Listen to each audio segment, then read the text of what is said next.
You been drinking anything today? No, I hadn't drank in 3 years. Good for you. Congratulations. Yeah. Until today. Is it?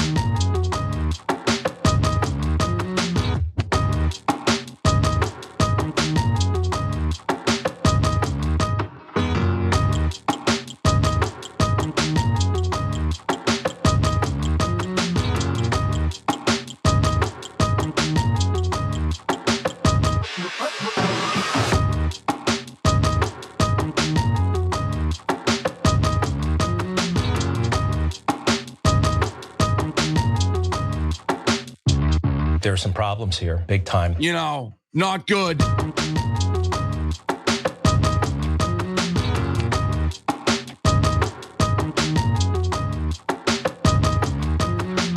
Liberal.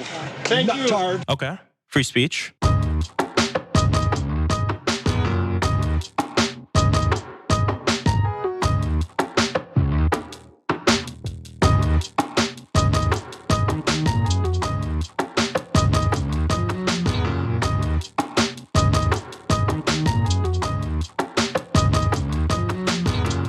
Everything's computer. Twitter and X are not reality.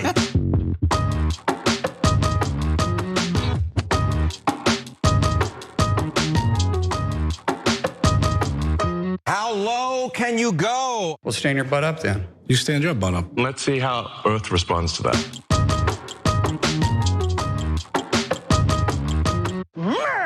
Is it?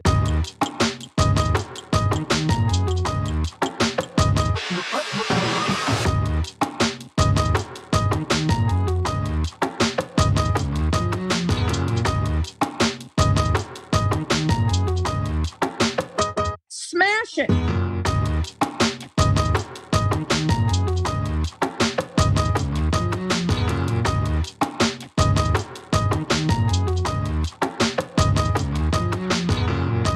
Everyone's like, oh my God, in and out, in and out. And I'm like, my controversial non-political opinion is that it's overrated. Wrong.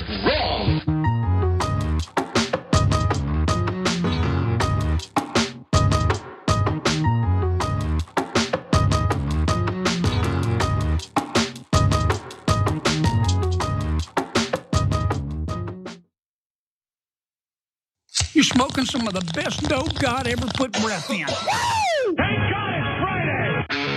Thank God it's Friday!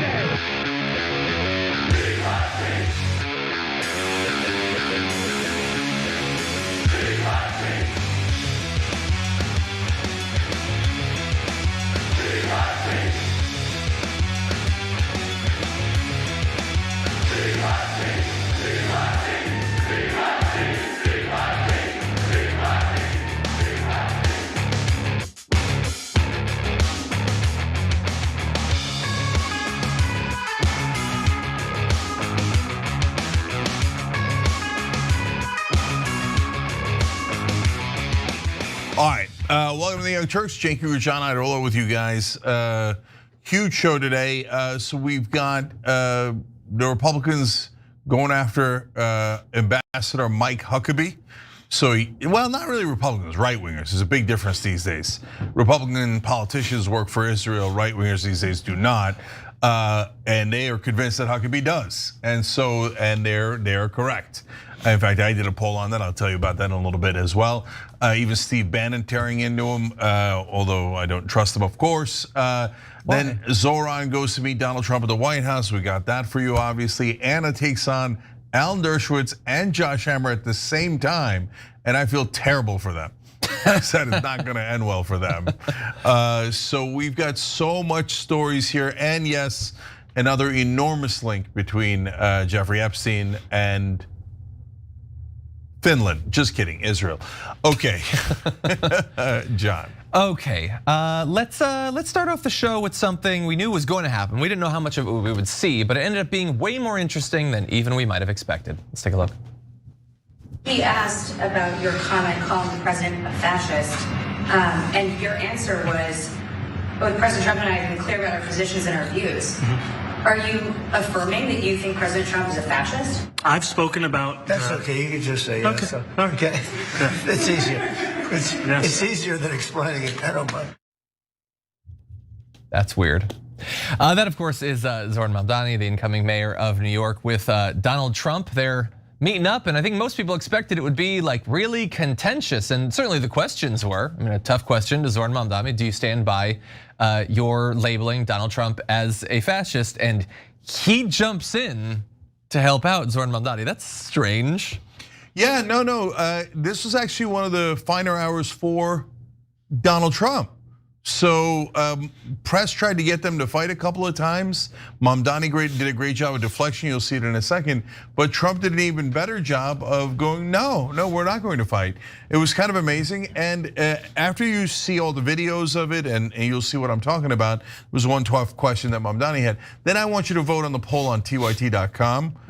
If Trump and Zoran were to be in a movie or a show together, which one would it be? Oh my God. A, Odd Couple, makes sense. B, Bosom Buddies. C, do people remember Bosom Buddies? Okay. It's before my time. It's got Tom Hanks in it.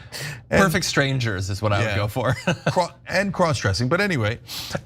C, Harold and Kumar go to White Castle, or maybe the White House. And D, Trading Places. So have fun with that poll on tyt.com. All right, now let's give you all the videos and facts. God, yeah. And I don't believe, by the way, just to Mamdani's credit, I don't think he backed off in that question, and he shouldn't. He's 100% right. Trump is a fascist. Whether he's like chuckling and like patting you or whatever, still a fascist. But either way, they had previously been very harsh in their criticism of each other. Mamdani called Trump a despot and a walking avatar of New York City's corrupt landlords and culture of corruption. He is dead on in that. I think that's a great label. He also stated, I am Donald Trump's worst nightmare as a progressive Muslim immigrant who actually fights for the things that I believe in. And so that's Mamdani. Trump had said, he looks terrible, his voice is grating, he's not very smart. And I think, wait, is he talking about himself? No, I guess he was technically talking about Zoran there. It doesn't make as much sense that way, but I guess that's what it was.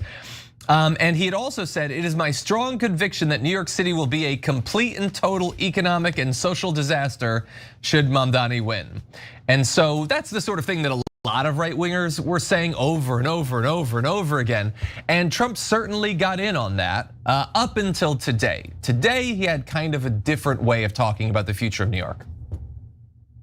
I mean, he's got views that are out there, but who knows? I mean, we're going to see what works, or he's going to change also. We all change. I change a lot. I feel very confident that he can do a very good job. I think he's going to be. I think he is going to surprise some conservative people, actually, and some very liberal people. He won't surprise them because they already like him. Would you feel comfortable living in New York City under a Mamdani administration? Yeah, I would. I really would, especially after the meeting.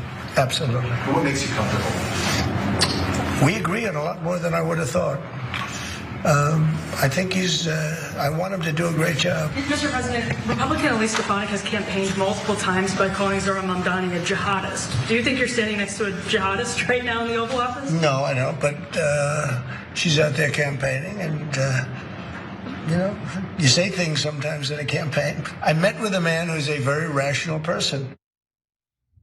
I love that. And look, by the way, he's honest about Elise Stefanik. He's like, yeah, you just, you're campaigning. Say whatever the hell you want. Who cares? Declare that someone's a terrorist. It's just politics or whatever. And so yeah, she was mad. By the way, Laura Loomer was very mad about that meeting, saying that he's in there with a jihadist. And it's like, he's been with lots of jihadists recently. Mamdani's by far the least jihadist of the people he's been meeting with recently. What is your problem? But anyway, look. That was a pretty fascinating meeting. Ken Klippenstein summed it up saying Trump is being nicer to Mamdani than Democratic leadership was, LOL, which is definitely true.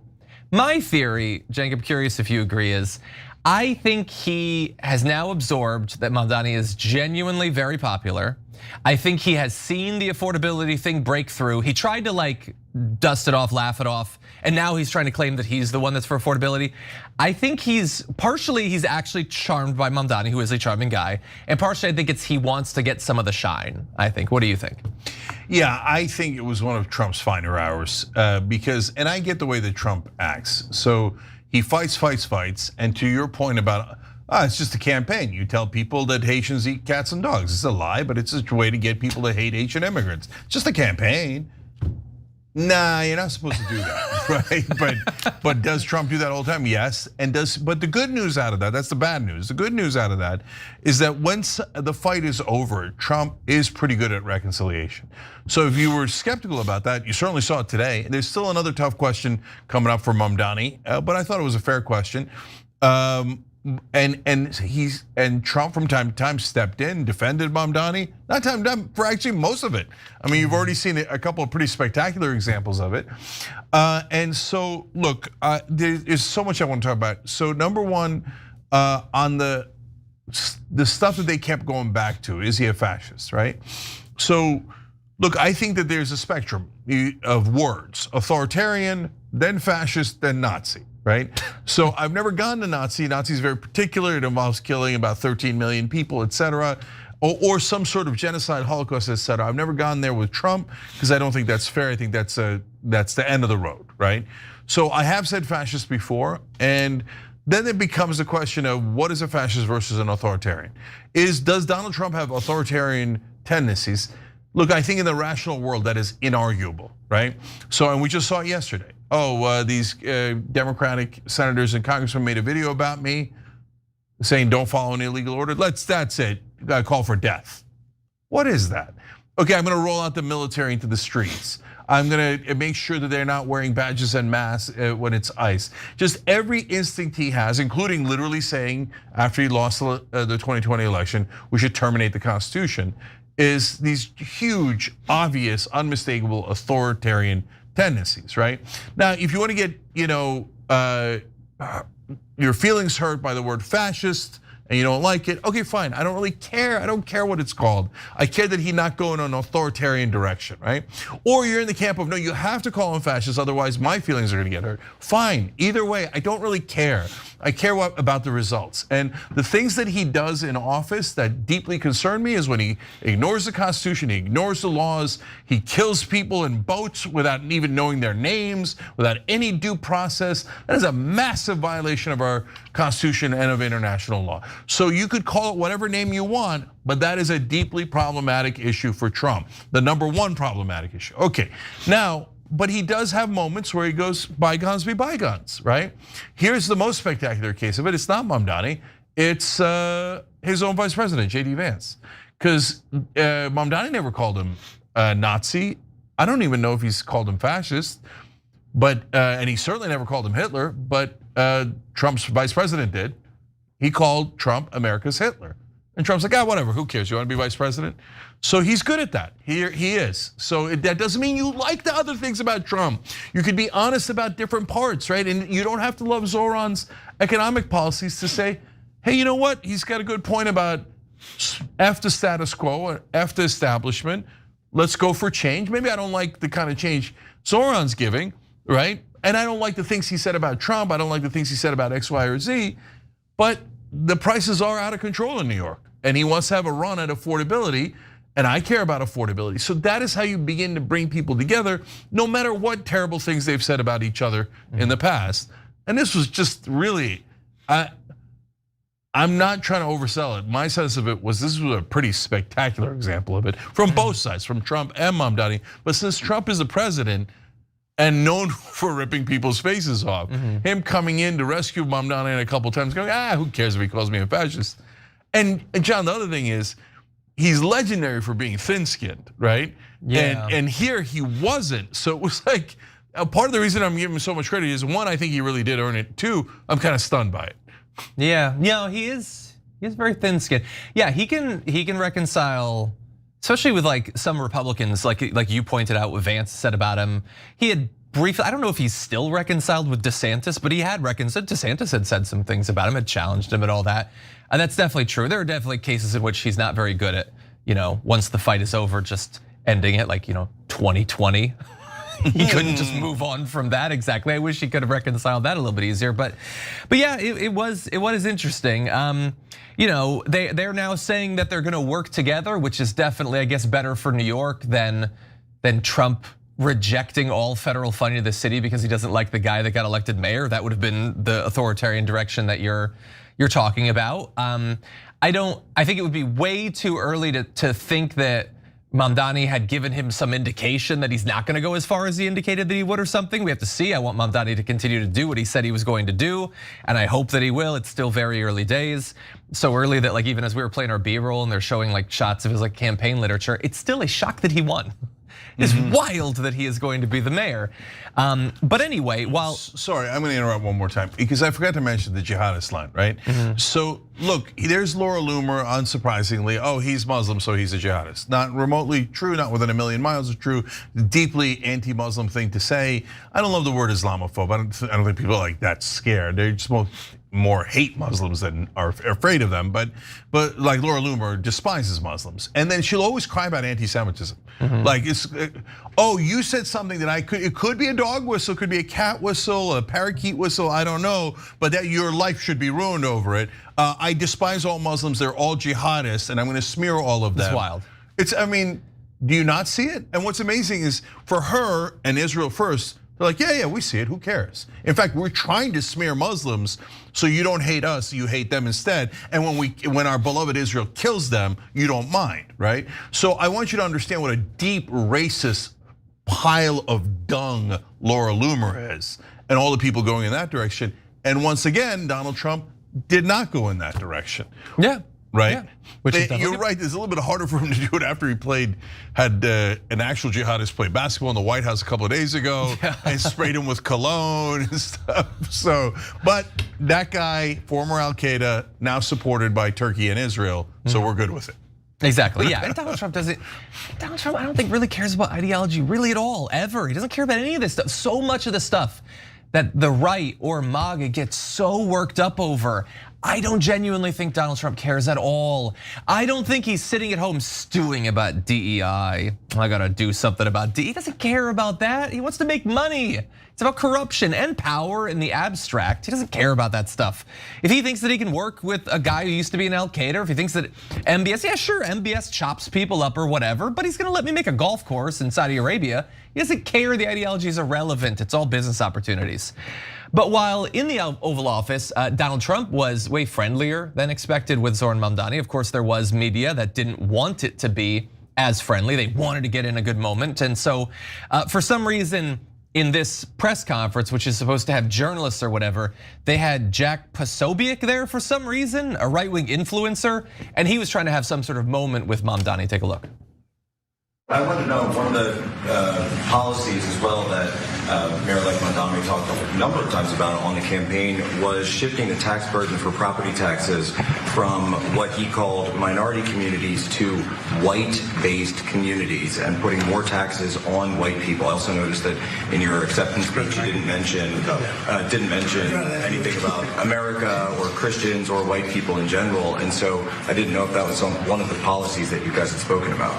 We focused on affordability, we focused on the cost of living crisis. What I will say is that I am very much interested in property tax reform because what we see right now in New York City is a system that is so inequitable that it can't even stand up in court. But to be clear, you're continuing this idea of race-based property taxes. No, to be very clear, what you said. No, the use of the term was a description of neighborhoods, not a description of intent. So you intend to tax the whiter neighborhoods more? No, we intend to create a fair property tax system because we want a New York City that is not only fair and equitable, but also one that every New Yorker can afford. It's amazing how more even-keeled Mamdani is than I would be in that moment. I would have gone wild in that. So you have a guy who's standing amongst where journalists are supposed to be, who's not a journalist, no ethics, not one ethical bone in his body, lying about what Mamdani said. It might have been enough for many right-wingers for him to accurately describe, as we will, what Mamdani actually said. Instead, he made up terms that Mamdani has not said. He said it was gonna be race-based taxation. That is wild exaggeration over anything that Mamdani has said. Mamdani is answering his question and he's cutting in, yes you did, yeah you did. And like, what is crazy to me is Mamdani is standing next to Donald Trump there.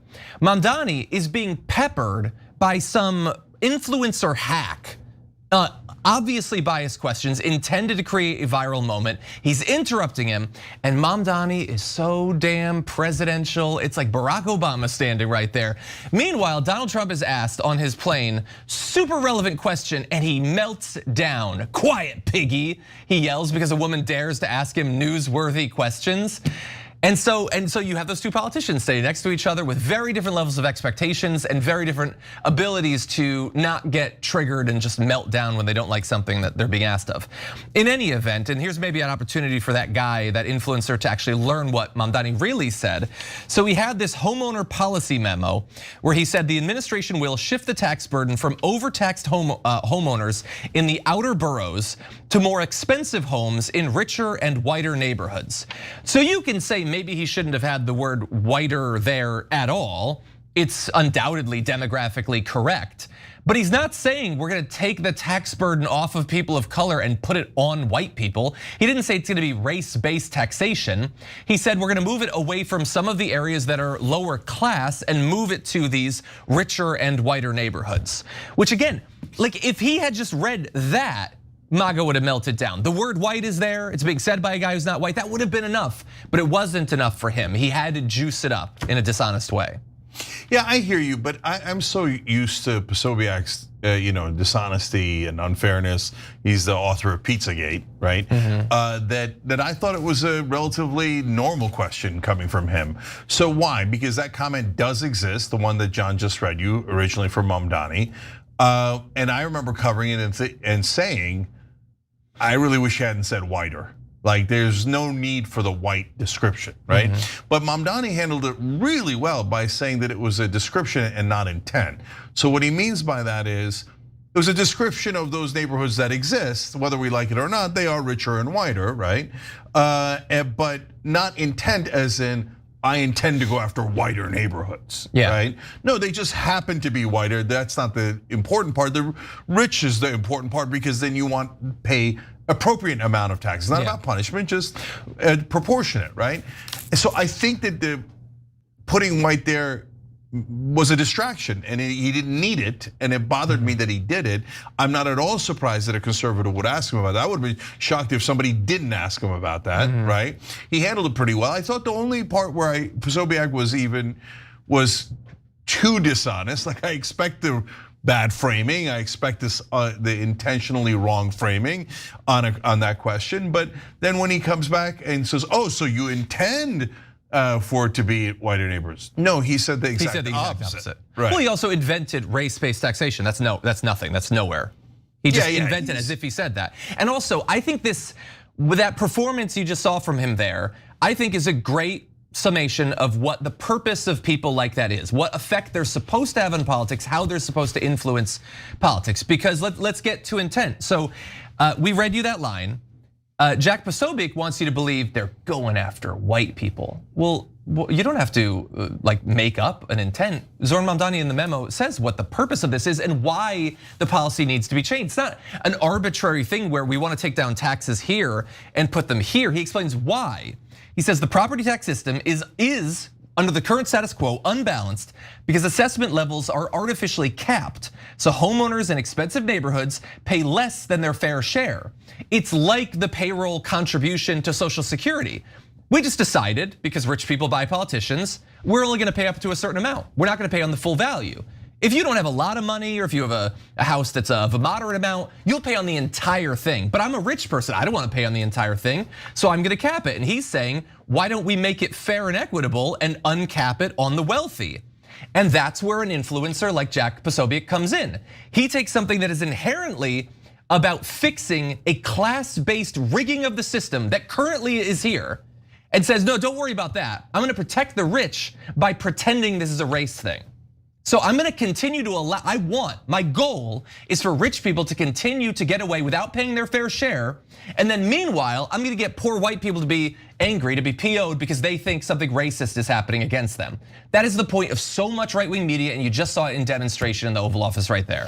Yeah, I hear you, John. But the reason why Mamdani originally shouldn't have given them that opening was, I agree with you about that one. Yeah. It's because if you said about Dearborn, Michigan, there's a lot of rich Muslims there. You'd be like, why do you need the Muslim part, right? Like if your issue is rich property taxes or a lot of rich Jews in the Hamptons we should tax more. But like, no. Why are you including the race, identity, etc.? I agree with you. Yeah. So, but nevertheless, I agree with you, John, that that's a tiny thing, right? That they're trying to blow up into a bigger issue, partly to smear Mamdani, but also partly to protect the rich. right? And that's the real issue at hand here. Why is the property tax capped? That they want to avoid that issue, the core issue, like the plague, right? Because almost all the donors of the right wing are super rich and love that provision. All right, last things go to our audience. Mad Mama 112 said on Super Chat, Mamdani's a true populist. Trump knows the value of populism. His polls are tanking and his base is rebelling. This is a ploy to look reasonable. So this goes to answer John's question, a lot of you guys did in the beginning. Why is Trump being nice here, right? One is, once he talks to someone and they're not mean to him, he's much more open, right? Two is, I think that Mad Mama here is right, that he's like, okay, I see now, affordability, I heard you on affordability. We're the same. Oh yeah, me and him on affordability, totally. And also me and him on populism, right? Yeah. And his populist credentials are being challenged now. JBay5850 is a member on YouTube and said Trump and Mamdani aim for America first in their own way, regardless of which side. Both should support this. And there is a little bit of that connection. Donald Trump's not really America first. He's been very Israel first, right? And but again, to the same point, his base is rebelling about his Israel first policies. So Mamdani got a lot of credit, including from Tucker Carlson and Marjorie Taylor Greene, on being America first. They're like, why should the mayor of New York have to go to Israel? That's crazy, right? Which he was asked about over and over again in the debate. So now Trump is also saying, okay, it's here at home, affordability, populism, that's what I meant, right? But at least it's politically savvy and it's turning around a little bit. Now, the last way you could think about it, and by the way, thank you for being members, and I love that you're part of the show and you make these brilliant points. Hit the join button below on YouTube, become a member, or tyt.com/join, wherever you are.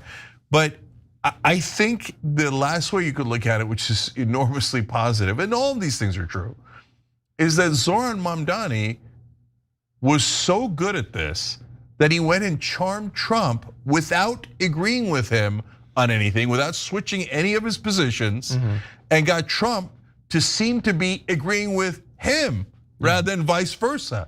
And that is super well played. That's crazy, yeah. Yeah, so great job by Zoran Mamdani there. Yeah, 100%.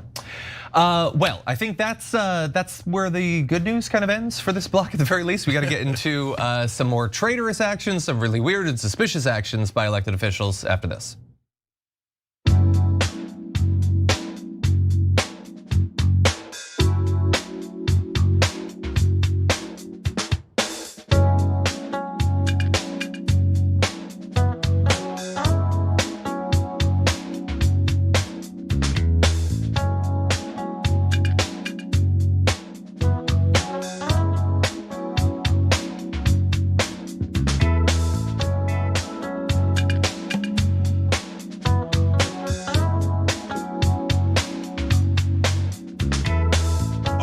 Let's go to members on tyt.com. Carter Dragon says, I don't know why anyone's surprised by this. Trump likes to be liked. He knows he would look bad to argue with someone that popular. I think that's another part of it, for sure. A lot of you came up with very good theories that are, I think, all part of the reason why he was so different than he normally would be. Lou B said, in an afternoon meeting, Mamdani tames the orange scarecrow without breaking a sweat, but let's see what tomorrow brings. Yeah. By the way, another good point on the second sentence there, because yeah, it's all kumbaya now until Zoran does something that Trump doesn't like by about 3%. And then Trump's like, that's it, I'm back to communist jihad, blah, blah, blah. Sedition. Yeah. Having him arrested, maybe killed. Okay. Newfie Dragon says, John, looking sharp again. Is it a Friday night power thing? I liked the purple tie last week, and this salmon spotted tie rocks also. Thank you. Okay, good. Appreciate it. All right, Rob3 Chasfer says Mamdani may have figured out he has a few things in common with Trump while understanding that the corporate Dems have nothing to offer in terms of policy or political advantage. No, I thought Kenny Clips's point was the best one there. That Trump was nicer than the corporate Democrats. Yeah. Aside from Obama, who I think, like Trump, I want to be affiliated with this guy. Yeah, that was savvy of Obama. Yeah. I mean, he didn't get out of the castle, but like he said tweeted something about nice. it. Yeah, from within the castle. Okay, bigger picture says Mamdani has leverage over Trump. Trump's businesses in New York City Mamdani obtained Lena Khan for his transition team. She has a reputation for going after businesses that may concern Trump. Although that's such a fun and interesting and plausible theory, I think probably not, because that requires Trump to think 2 or 3 steps ahead. It's a big ask. Okay, I think it's probably more direct, but it's an interesting point. On Twitch, Dr. Squiddy says Mamdani's poll numbers are up. That's why Trump likes him. Great guy. Looks like he's right out of central casting. I don't know what a central casting for a Muslim mayor in New York looks like. Okay, a Muslim socialist mayor. But yeah, these are all great points. YTP Renewed said, giving the devil his due isn't a courtesy to the devil. It's an undeniable moral duty to honesty itself. Ooh, I love that comment. That's a beautiful comment. So that's exactly right. We're not honest for their benefit. We're honest for all of our benefits. Andrew Wygigian 5853 writes in, having John on every Friday has paired him with joy in my brain. Wow, what a beautiful thing. Okay. That's a nice bit of branding on my part. Yeah, but I'm with you on that. John gives me joy as well. Oh, that's so nice, thank you. Good kid. Good kid. All right, Replicant Android K says happy Friday and Juma Mubarak. I'm not sure if you had a chance to see the viral absolutely hate attack by Jack Lang, the Zionist who disguised himself as a Christian in Dearborn. Don't know what religion he follows. Also, there's a new ASAPAC launch. So I think that's the PAC against APAC. No, I have not seen the Jack Lang thing, but thanks for mentioning it. I'll try to check it out. Gargoyle Dragon says this is probably going to be when the cabinet will enact the 25th Amendment. He's complimenting Mamdani. He's obviously out of his mind. Okay, you guys are funny and smart. We'll be back.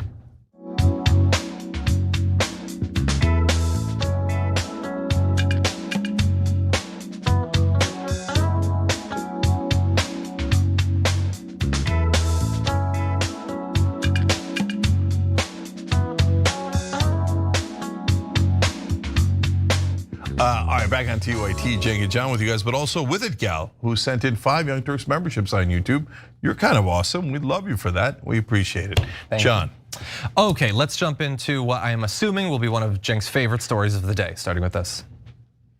Let's take the case of Jonathan Pollard, who's one of the biggest traitors in the history of the United States for passing classified information on to the Israeli government. They were caught out in the open. Prime Minister Netanyahu used to visit our soil and actively campaign and urge our presidents of the United States to pardon Jonathan Pollard for betraying our country to his country. Do you have any idea what they did with that classified information, those secrets? Well, I actually have no idea, but what I do remember— They gave them to the Soviet Union. Oh, that's right. That's right.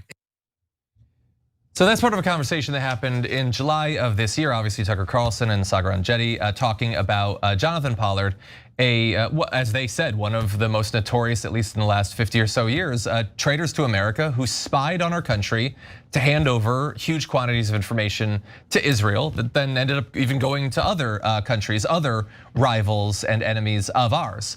What's interesting is that the same month that conversation was happening earlier this year, the US Ambassador to Israel, Mike Huckabee, met with Jonathan Pollard. Now that was obviously many months ago, but we only found out about it yesterday because of an investigation by the New York Times. And as a result of that, a lot of people, I think, are very justifiably angry and confused and suspicious about why exactly our ambassador would be meeting with someone who is only notable because of their massive betrayal of our country. And that's, look, people like us, Pod Save America, many MAGA people as well, quite mad about this. Cenk, what do you make of it? Yeah, what I love is that the MAGA guys are at least as mad as we are, although it's tougher to be madder than me on this issue, which I'll get to in a minute. But God, the country's united. I'm gonna tell you a poll I did on X on whether Huckabee works for America or Israel.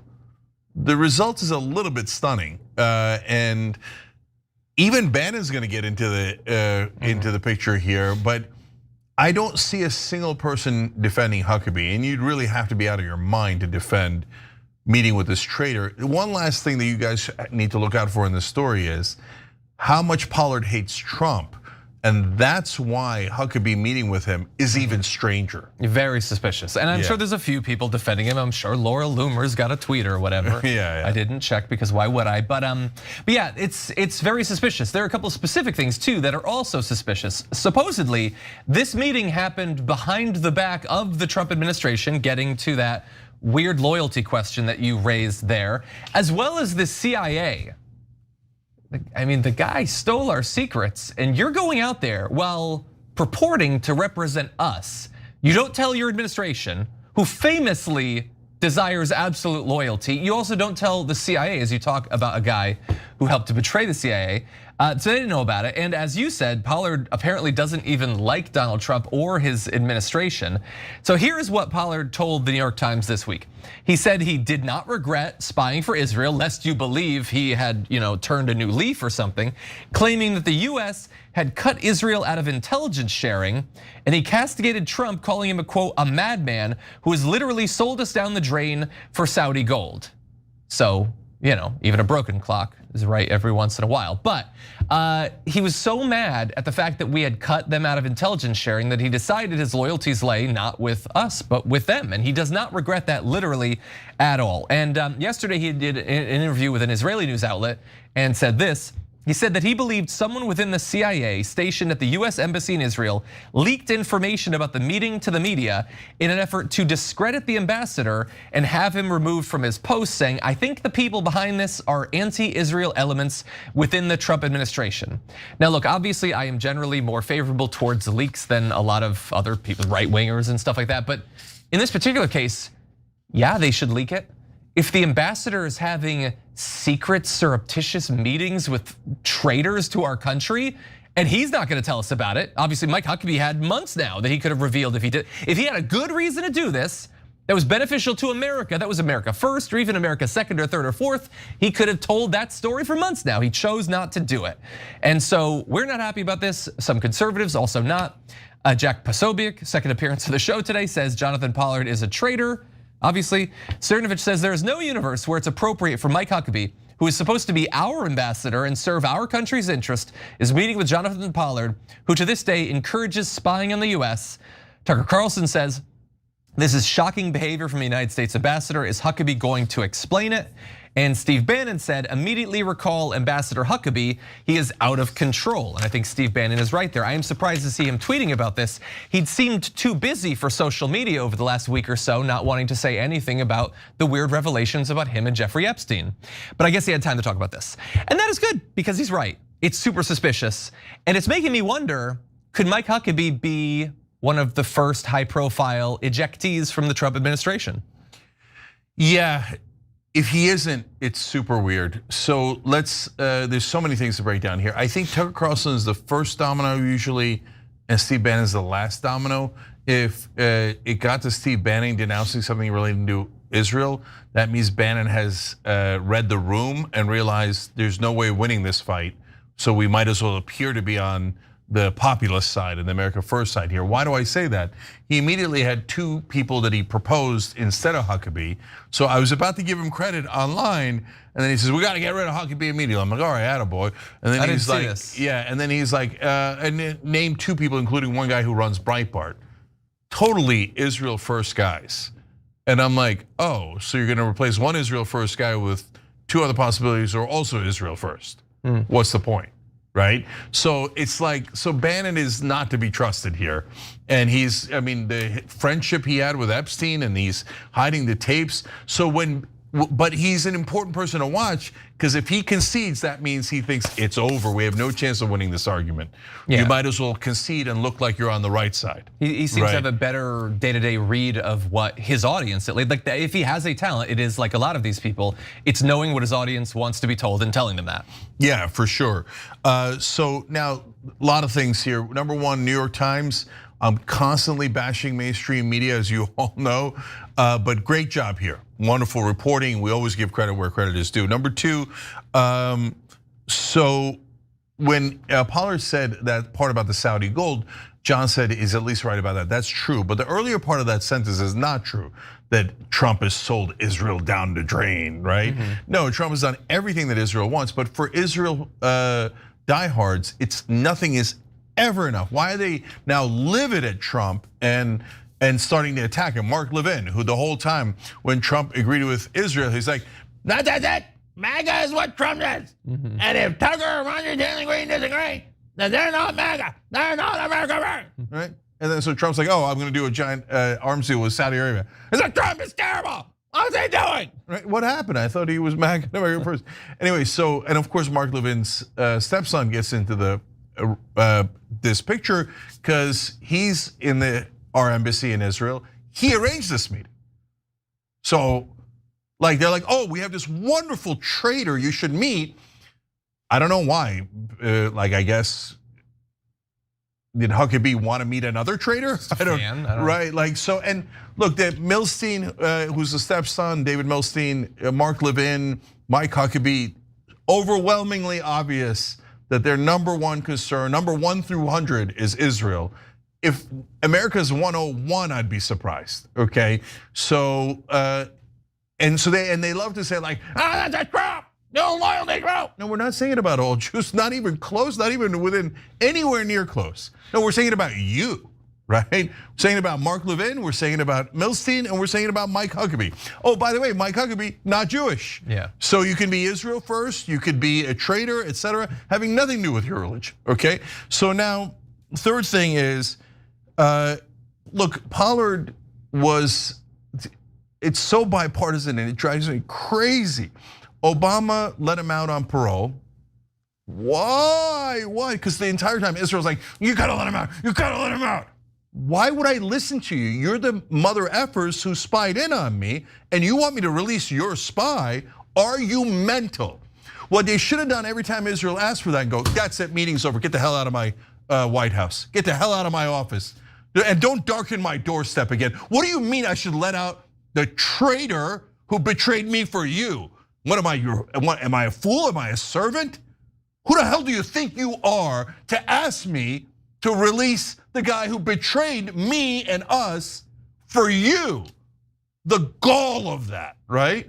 But no, Clinton was like, oh, okay, maybe. And as Dropsite News has reported this week, because Netanyahu told Clinton, we have tapes of you and Lewinsky. That's just direct blackmail. And by the way, when another country blackmails you, you show them the goddamn door. That is what, I should have ended our relation with Israel instantly, over. If I was the president, they're like, oh, I have tapes with you and doing phone sex, I'd be like, release them right away. These guys, that's it, I'm on the warpath. Because it's not about Clinton. It's saying, why don't you betray America to protect your own ass? If they do it to Clinton, they're gonna do it to every president. Oh, right. So Israel has honestly never been an ally. They've always looked at us as suckers. And you know what Pollard said? Pollard said, oh yeah, I'm not America first. America first sucks. I'm Israel first, and I love it, and that's why I'm here. And he said, other Jewish Americans should betray America in favor of Israel. Now they haven't, don't put it on them, okay? But that's the kind of disgusting traitor Jonathan Pollard is. Oh, so I told you about Clinton. I told you Obama gave him parole. Why are we humoring these mother effers? And then Trump comes in and goes, parole's not good enough. I release him from parole. He can go back to Israel. Doesn't have to stay here anymore. And wait, how did he get back to Israel? He flew on a private jet provided to him by Sheldon Adelson, Donald Trump's top donor. So Trump's like, oh, you betrayed America? You're Israel first, I mean the most avowedly Israel first person in the world, and you're America dead last. But my donor gave me at that time about a couple $100 million. So of course, you're free to betray America all you want. And this donor comes in, Sheldon Adelson, he's now deceased, but his wife is the same exact thing, gave more money to Trump, Miriam Adelson. They're not here for us at all. Look at that, private jet for a traitor. Oh my God, and then Trump takes more money from that guy? He does him a favor? And how is that favor returned? Now, Mike Huckabee, your own ambassador, is conspiring behind your back with that same traitor to screw you over. Because they think you have done. And so why are they so mad about the Saudi deal, right? I mean, Trump has given them everything they want. That's why Trump is the most popular politician in Israel. They're like, no, not good enough.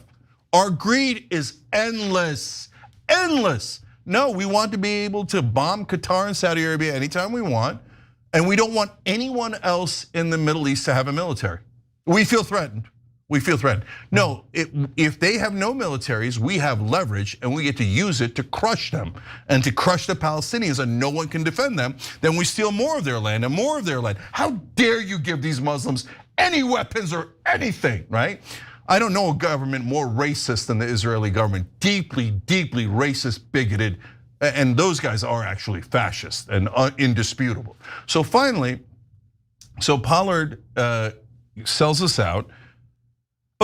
But wait a minute, why is Huckabee involved in this? Not only is Pollard dead set against Trump, not only did he not tell the White House, he didn't tell the CIA. Huckabee didn't. Now, if you're having a secret meeting in the embassy, let alone with a literal traitor, and you didn't tell the CIA, that means you're up to no good. If I was Trump, I agree with the first half of what Bannon said. I'd call him back immediately. I'd say, tell me exactly why you had that meeting. And if that answer isn't perfect, I'm not just firing you, I'm arresting you. Yeah, I mean, really fast, I know we have to end. Like, is this about 2028? Like, what is Mike Huckabee doing? It's like this could, you would think this would really hurt him. I mean, theoretically, maybe he's trying to set something up that then leads to donations. What is the goal here? I mean, the guy already was released. What's the point of talking to him more?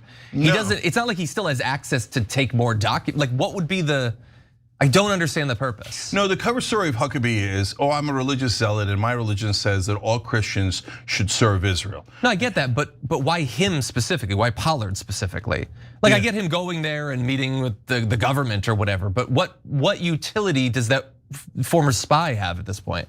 Well, it might have been that Milstein got Huckabee to go so that he would have dirt on Huckabee. Okay, so that's a possibility, right? Another possibility is that Huckabee is literally conspiring with Israel. And why would he do that? Maybe for political advantage later, and maybe for an enormous amount of money, right? And so, but why would you meet with Pollard and not some like some person in the IDF, right? Because it's an off the books collaboration, right? A technical collaboration is documented by the CIA and others, right? But if it's off the books and nobody knows about it, you go deal with the dirtiest guy there is, and that's Pollard. So there's no question, by the very nature of meeting with Pollard, it means that Huckabee was up to no good. Yeah. So that's why MAGA's even more mad than we are, because they're like, are you involved in a plot against Trump? What's going on here? Yeah. And I would double Trump's Secret Service. There is nothing that Israel wouldn't do. There's nothing Jonathan Pollard wouldn't plot. I mean, he says it. He says, no, Israel is so important by any means necessary. And of course, Pollard also thinks that they should kill everyone in Gaza and bring in Israeli settlers and just take it because he's a Nazi. And so that's what Nazis say, kill everyone that's in the other race and just take their stuff. So I don't know if he's also want to take their golden teeth and their shoes, but that's the kind of Nazi Jonathan Pollard is. So our ambassador met with a Nazi who betrayed this country, and he should be immediately fired. And if he doesn't have a perfect excuse, I say treason, I don't want anybody executed, that's crazy talk, right? But we should look into whether it's treason and whether he should be arrested and maybe spend a lifetime in prison for it. Well, why don't we take our second break? More to get to after this.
back on TOT. Oh, I forgot to tell you guys. I did the X poll on is Huckabee working for America or Israel, and tons of MAGA follow me for whatever reason.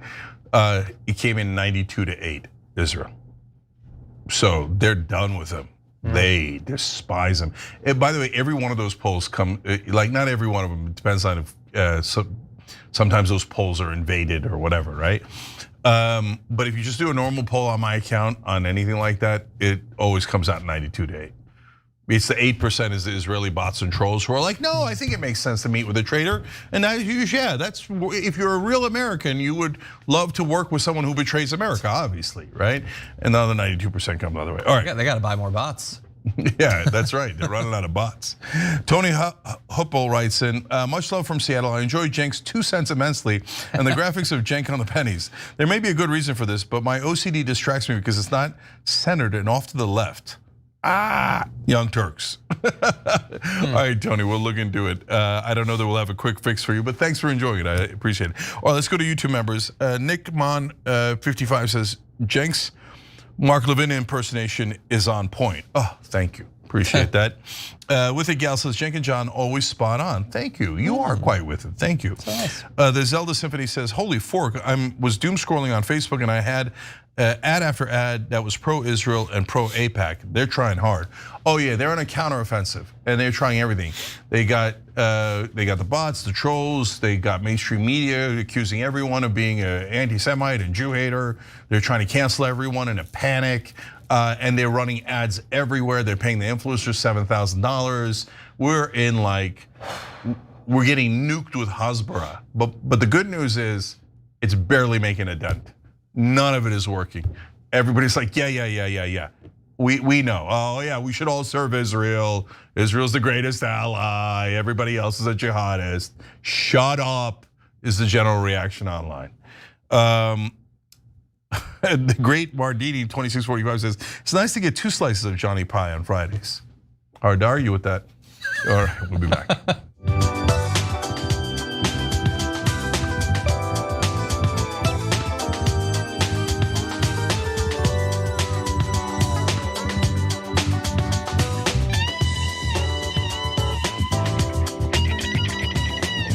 All right, back on TOT, Cenk and John with you guys. Also, Silent Night 0075. Thanks for hitting that beautiful join button.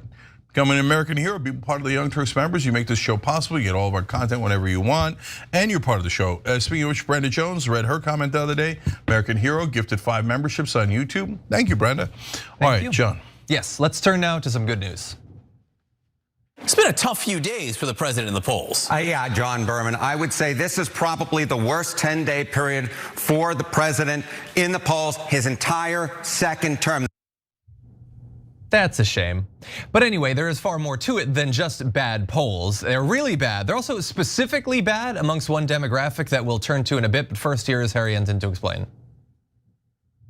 I would say this is probably the worst 10-day period for the president in the polls, his entire second term. The numbers are just atrocious. What are we talking about here in terms of net approval rating? Well, take a look. These are all November polls. The best one of the group puts him at 14 points underwater. That's the Marquette University Law School poll, tied for the worst he's ever had in that poll. Fox, 17 points underwater. Marist, 17 points underwater. The Reuters Ipsos poll, 22 points underwater. And then taking the cake, the AP North poll, 26 points underwater. When your best poll has you still 14 points underwater, you know it's truly bad, and it's as bad as 26 points underwater. We're talking about an average well underwater with the deep blue sea, swimming with the fishes. He knows how to paint a picture with words, does Harry Enton. But anyway, we'll turn to the demographic I was talking about, specifically the problems Trump is having with independents. But overall, this is now his worst polling ever so far this year. And we know that in certain issue categories, like on the economy, he's at the worst he's been through both of his terms, Cenk. What are your 2 cents? Yeah, I mean, I think it's obvious, and I've been saying, well, it's not obvious because other people didn't say it, but I've been saying it for now a month or so. Why? Especially in the last month, the mass deportations look ugly. People don't like it. All the independent shows turned against it. Most importantly, the affordability, he hasn't helped it at all, and he seems to have ignored it. The Epstein files did massive damage, right? Massive. because it wasn't just about Epstein. It was that Trump lost the veneer of being a populist, and instead he became another establishment elitist working against the people, and that perception has hurt him more than anything else. But as we suspected, the bottom has dropped out on a couple of demographics: the young, the independents, and Latinos. Yeah. So there's a lot more where that came from. Yeah, Latinos, black voters as well, very, very low. And what I love about all of this is, like, I guess maybe the three biggest things are affordability, the Epstein files, and the mass deportations. There's a few other issues too, but those top three, it's like you can be a president and just something terrible happens and people turn against your presidency. I love that these are three massive own goals. He started most of these. He made it worse for himself, and I love that for him. But anyway, let's turn to the independents and what they think about Trump. Why don't we take a look at independents? Trump's net approval rating with independents. Back in January, he was close to even. He was at -4 points. Not great, but not terrible. Look at this number, 43 points underwater with independents in the most recent average of these polls. When you have 43 points underwater with independents, you know you're doing terribly. You can't win with this. If this holds for next year's midterm election, wave adios amigos, goodbye. See you later to that House Republican majority and that Senate Republican majority very much in danger as well. If you think you know how he's gonna end a segment, you don't. You don't. But anyway, yeah, so that's an amazing turn amongst independents. And I think it represents what I think a lot of people maybe suspected right after the election, certainly came to suspect, which is Donald Trump being reelected was not that Donald Trump is such an enduring political figure and it's just such a strong brand. It's people felt desperate, and so they were like, okay, I guess we'll try this. And they gave him a month, they gave him 3 months, they gave him 6 months. And then they realized, oh no, this is actually an absolute disaster. I was never really on board with this. I was just desperate to get prices down. He's not doing that, I'm done with him. And so independents, who are by their very nature not going to be as closely attached to Donald Trump as the other voters, I think they have fled him faster than I think we've ever seen a president lose a base of support. Yeah, so let me try to explain it. What I think is happening, and I'm going to give you numbers on the Latinos and young people as well. So first off, there's a reason why his numbers held steady for quite some time. So as people were seeing it a month ago, go, no, well, Cenk, it's still holding steady, right? I was like, I know, that's a picture in time, but the underlying stuff is terrible. And by the way, same thing we said about Biden. Before his numbers collapsed, I said, yeah, but the underlying trends are disastrous for Biden. So same thing here. So what are the underlying trends? So first of all, with independents, in the beginning, he closed the border. Independents loved that, right? And so and young people and a lot of folks liked that that he did that. He at that point he still has the veneer of populism, as I explained earlier. And guys, what was propping him up was the deep unpopularity of the Democratic Party, down at 28-29% approval. So they're like, what choice do we have? And we just voted for this guy. And presidents are always more popular at the beginning of their terms. Barack Obama, after inauguration, right around that January number they showed for Trump, he was at an 83% approval rating in 2009. Insane. 83%, right. So to your point, John, whether it's Obama or Trump, you're gonna get a big bump up for, hey, you're new, at least this time around, go get him, Tiger, let's see what you got, right? So now we've seen what he's got, and they don't like it. So, okay, so they closed the border, fine, good, got rid of illegal immigrants or undocumented immigrants who are criminals, fine. American people like that. And some people on our side objecting. I'm like, guys, it's a losing battle. They're very popular, right? Okay, so that happened. And then of course he couldn't help himself. And honestly, the radical right does want it, right? So he's like, okay, mass deportation, no badges, let's go snatch up women and kids and grandparents, etc. And the average American's like horrified by it, right? What is this? This isn't America. And then you're gonna roll in military into the streets. I'm like, that's not gonna play well. And MAGA's like, no way, man, Americans love military in the streets. Do they? Have you spoken to them? Maybe you guys do, right? But the great majority of Americans did not like that at all, okay? Tim Dillon, Joe Rogan, etc. They all turned on it, and they're just representative of the independents. So, but the Epstein one was the biggest one because it shows he's a fraud. That was a mask off moment, yeah, right? So then that's it, the independents are gone. Because the independents are looking for someone honest, authentic, representing the people. They don't give a damn about if you call yourself a Democrat or Republican. They kind of hate both of those parties. And they thought maybe Trump was an independent. Robert Kennedy Jr., he's against the establishment. And when he comes in and does the same old Epstein trick, same old Israel first, starts wars, we're gonna go to war with Venezuela. The independents are very anti-war. They're like, sayonara, as Anton said. Gone, okay? So, all right, so that's the independents. Now, Latinos, I'm like, I don't get it. The bottom's gonna fall out because the polling was showing that the bottom had not fallen out. Because I'm like, every Latino I talked to went from like, some already hated Trump, some were open to Trump, some voted for Trump. Now when you talk to them, they're like, well, hate him, despise him. Why? Because they're like, oh, you guys were right? We said, no, they don't mean just undocumented immigrants. They don't mean just criminals. They mean Latinos. Yeah. And a lot of them were like, no, you guys are always talking about race and stuff like that. Now they're like, oh yeah, they meant Latinos. That's definitely what they meant. And they're hassling all of us. We're citizens, they're hassling us, right? Yeah. And so, bye-bye to that. Oh, by the way, what are the numbers? Trump during election was only -2 with Latinos, which is an excellent number for a Republican, okay? Now he's at -38. He lost 40 points with Latinos. But young people are in the same camp as independents. And there he was +8 because of all the social media, online media, etc. And he went and did all those interviews and Kamala Harris did. He was +8 in February. Now, -55. Jeez. As Harry Anton would say, down, down. He's swimming with the fishes. Yeah, so that's 63 points he lost with young voters, 40 points he lost with Latinos. And then what do we have with independents there? Low end from 4 to 48, 44 point loss there. Yeah. Those are not little numbers. Those are catastrophic numbers. Yep. So as I was telling you, Biden couldn't possibly win with an approval rating in the 30s. Now Trump is there and in a nosedive. Yeah. So this is gonna get worse before it gets better for Trump. Yeah, and that's why I've been talking about how lame duckish this is all felt. And it's why I think the Republicans are feeling a little bit emboldened to stand up to him at least a little bit. Because like it's one thing to just have your lips pressed to the ground at his feet for your entire career if that's how you get reelected. But if he's gonna doom your reelection, well, what's the point? You gotta put some distance between yourself and him. That's Marjorie Greene, is sort of the harbinger of that. And all this big substantive stuff that we've been talking about is happening. And amongst all of it, and these are far smaller things, I don't think any of them matter except in accumulation, but they just all seem so elitist and disconnected from what people are really experiencing. That like, it's just constantly, we're gonna rename a Gulf.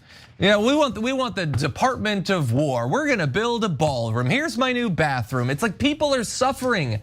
And look, I think foreign policy is very important. I think presidents need to be able to concentrate on what's happening here in the United States and abroad. But there have been presidencies that really seem as if they are focusing way too much on stuff that's happening outside of our borders. And Trump is getting that perception as well. And not necessarily like doing all that focusing and then getting results. Like he's had all those meetings about like Ukraine and Russia. What has that actually brought? Like we had an extra war with Iran, devastation in Gaza. What's the benefit to us of all of the time wasted? And then on top of it, when you barely glance at us, you pay attention to us for a second, it's to put massive tariffs on the things that we need to buy, artificially making the situation with affordability even worse than it already was. It's just a perfect storm. And he's hitting all these groups that he needed to get elected, and then he's gone on a warpath against senior citizens who are already worried about the cost of their health care, and he's decided, screw them, the ACA subsidies can go away. And also, I don't know if you know, but a lot of elderly people on SNAP, and he's like, screw them, they don't get to eat. I don't want them to get checks. And they see that stuff. They see that he's turned against them. Yeah, you know what? Anyway. Yeah, last thing on this. So in the midst of this, since they hit the iceberg, now I want to go to Benny Johnson. Yeah. Because so he's a right-wing influencer. So he thinks, no, I got this. We're gonna throw a bag of squirrels at the American people, and I bet they believe it. So let's take a look. What happens if we lose is that the 40 million, 30 million, 80 million criminal aliens will immediately be given naturalization by Democrats instantly. That's what will happen. And then they will a lot of them vote anyway, then they will all vote. And that'll end the Republic as we know it. So that's what's at stake. And it's worth talking about. Your life is made better by mass deportations. Every single thing you hate about your life right now, or American culture is caused by mass immigration and criminal immigration. And it could be fixed by mass deportations. It's comical. Okay, so a couple of things there. So there's now apparently 80 million undocumented immigrants. Or 30 million, or 7, or a billion. Right. Who's to say? Because we're just making up numbers. Like, have I seen 12 million? Yeah. Have I seen 14 million? I think that's the upper reach of the numbers that I've seen. 80? Okay, because like you said, as long as we're making up numbers, why not make it 350? We're all undocumented immigrants, okay? So just totally wild, crazy stuff there. Secondly, they've been saying this for a long time, the right-wing media guys. They're gonna naturalize them, they're all gonna vote. But they didn't want to do that when they had a neck-and-neck elections with Trump. No, let's save it until after we lose. Twice to Trump. Yeah. I mean, everybody knew, even if you thought Kamala was gonna win, that she was gonna win by the skin of her teeth, right? Yeah. So wouldn't that be the time for the instant naturalization? Wouldn't it be time when the Democrats held the House, the Senate, and the White House as they did in the first 2 years of Biden? No, this is like Alex Jones' FEMA camps. Yeah. Obama's gonna put you in FEMA camps. You're all gonna be in FEMA. Alex, what happened to the FEMA camps, right? So it's nonsense. Why? Well, that's the last thing he said, gives you the why. He's like, every problem you have, it's not because of the donor class that wants higher housing prices because private equity is buying up all the houses. It's not big pharma who's driving up drug prices because they totally control Congress. It's not Israel, it's not any of these guys. The military industrial complex, no way. They're totally innocent. Everyone that has enormous power and wealth, they never use it. For their own benefit, no. They only help the masses. They do it for charity. But the guys with no money or power, the undocumented immigrants, if they had money and power, why are they crossing the Rio Grande? Like, okay, so they come in with $0. That's the real problem. Squirrels, everybody, squirrels. Don't look up to whatever you do. Don't look up, that's my donor, that's my donor. Look down. The guy with $0, he has all the power. Yeah. Does he, Benny? It's the exact same thing I was talking about, Pasabiak or whatever in the first part. This is why guys like that have careers. So that people don't pay attention to the class issues, the structural issues, the way that our politicians have been bought, and instead it's a brown person, there's a black person over there, and he's less talented than even the others, so he does it in an even more like cartoonish way, like literally just saying everything you don't like about your life is due to immigrants. Come on, I noticed earlier today I have like a hole in my jacket, and at first I was like, damn it, that's probably my fault. I probably stretched wrong. Nope, it's Guatemalans. Guatemalans ripped my sleeve. I think Benny Johnson's onto something. It's just so comical. Also, his need to have his cake and eat it too. It's like they're gonna naturalize him so they can vote. Oh wait, we say that they already vote. Well, they already vote, but they'll double vote. They'll double vote after they get naturalized. And I bet the Democrats are gonna naturalize them all after they take away all your guns, which we've been saying for decades they're gonna do. Yet no gun appears to have been taken away. Yeah, but okay. Keep forgetting. So, but look, first mainstream media got caught.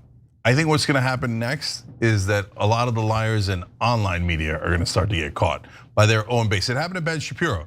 Ben Shapiro was like, Israel. So who cares about America? And the rich are great. And so this Benny Johnson thing of, it's all the poor people and immigrants that are the problem. Black people have all the power in this country, et cetera, et cetera, et cetera. Culture wars, trans people.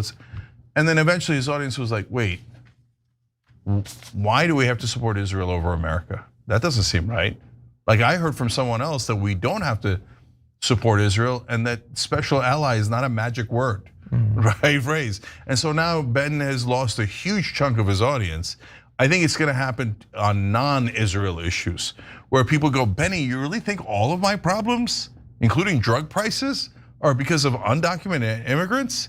Like, okay, I don't like undocumented immigrants, his right-wing audience might say, but all my problems? Yeah. Now I'm beginning to wonder if you're lying to me and why you're lying to me.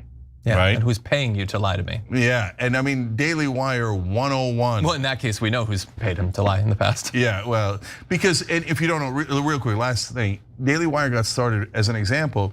One of the folks who gave the money were fracking billionaires. So that's why they're always talking against climate change, because they're literally paid to speak against climate change. Oh, climate change is no big deal. It's just a hoax. Fracking's great. Yeah, it's awesome. It's awesome. Did I do good? Did I have more money? Great. Yeah. So that happens. Yeah. All right. We got to go. Everybody check out Damage Report, 1 p.m. Eastern every day, Monday through Friday, on YouTube and on tyt.com. When we come back, we've got a lot more news for you guys, including Anna handing Dershowitz and Josh Hammer their asses. So you're going to enjoy that. We'll be right back.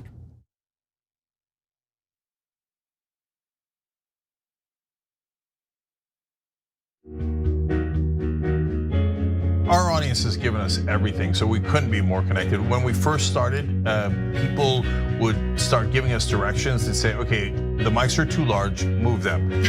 Turn them into lav mics. I mean, they were incredible. And then one guy walked in and gave us a really expensive switcher and said, you guys need this, and walked out. Okay, it's amazing. They helped us build a studio. They did a $2 million funding campaign for us. And so they really are us. We do this show together to the point where some of our hosts are even former listeners. So when we say that the audience is part of TYT, we really mean it. I think what the audience also appreciates is especially if they're members, they really get an inside look into who we are, our personal lives, what drives and motivates us.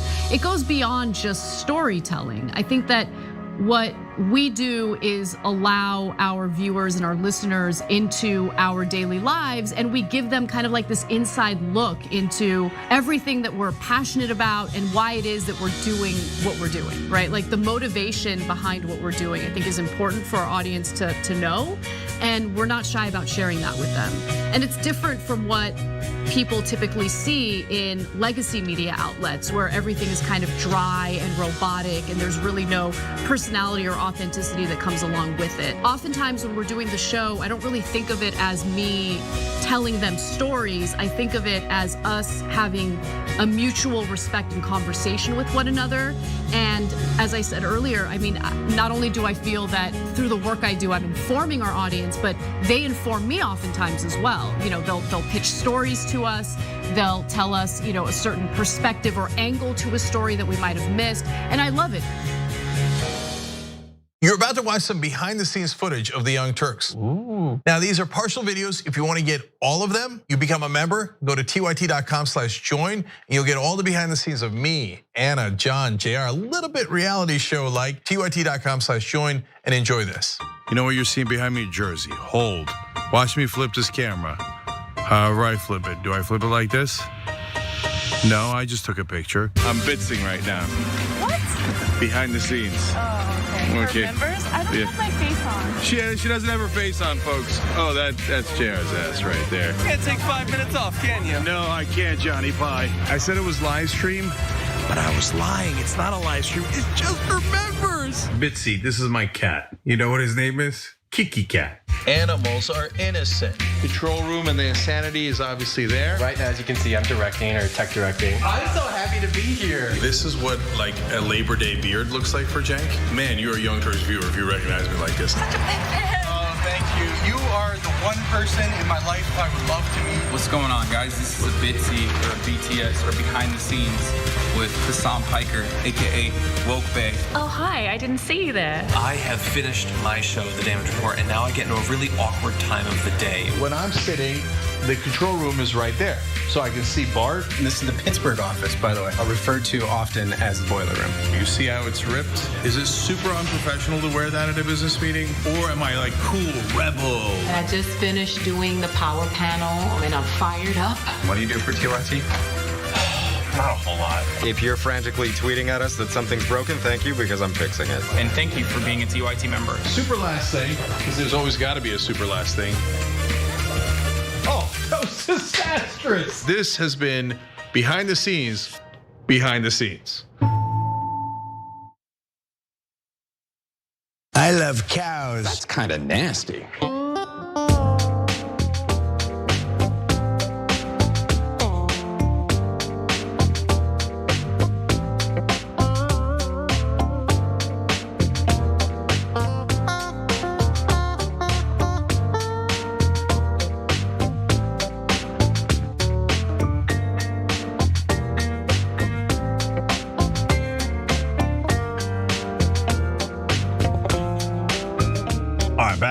TYT.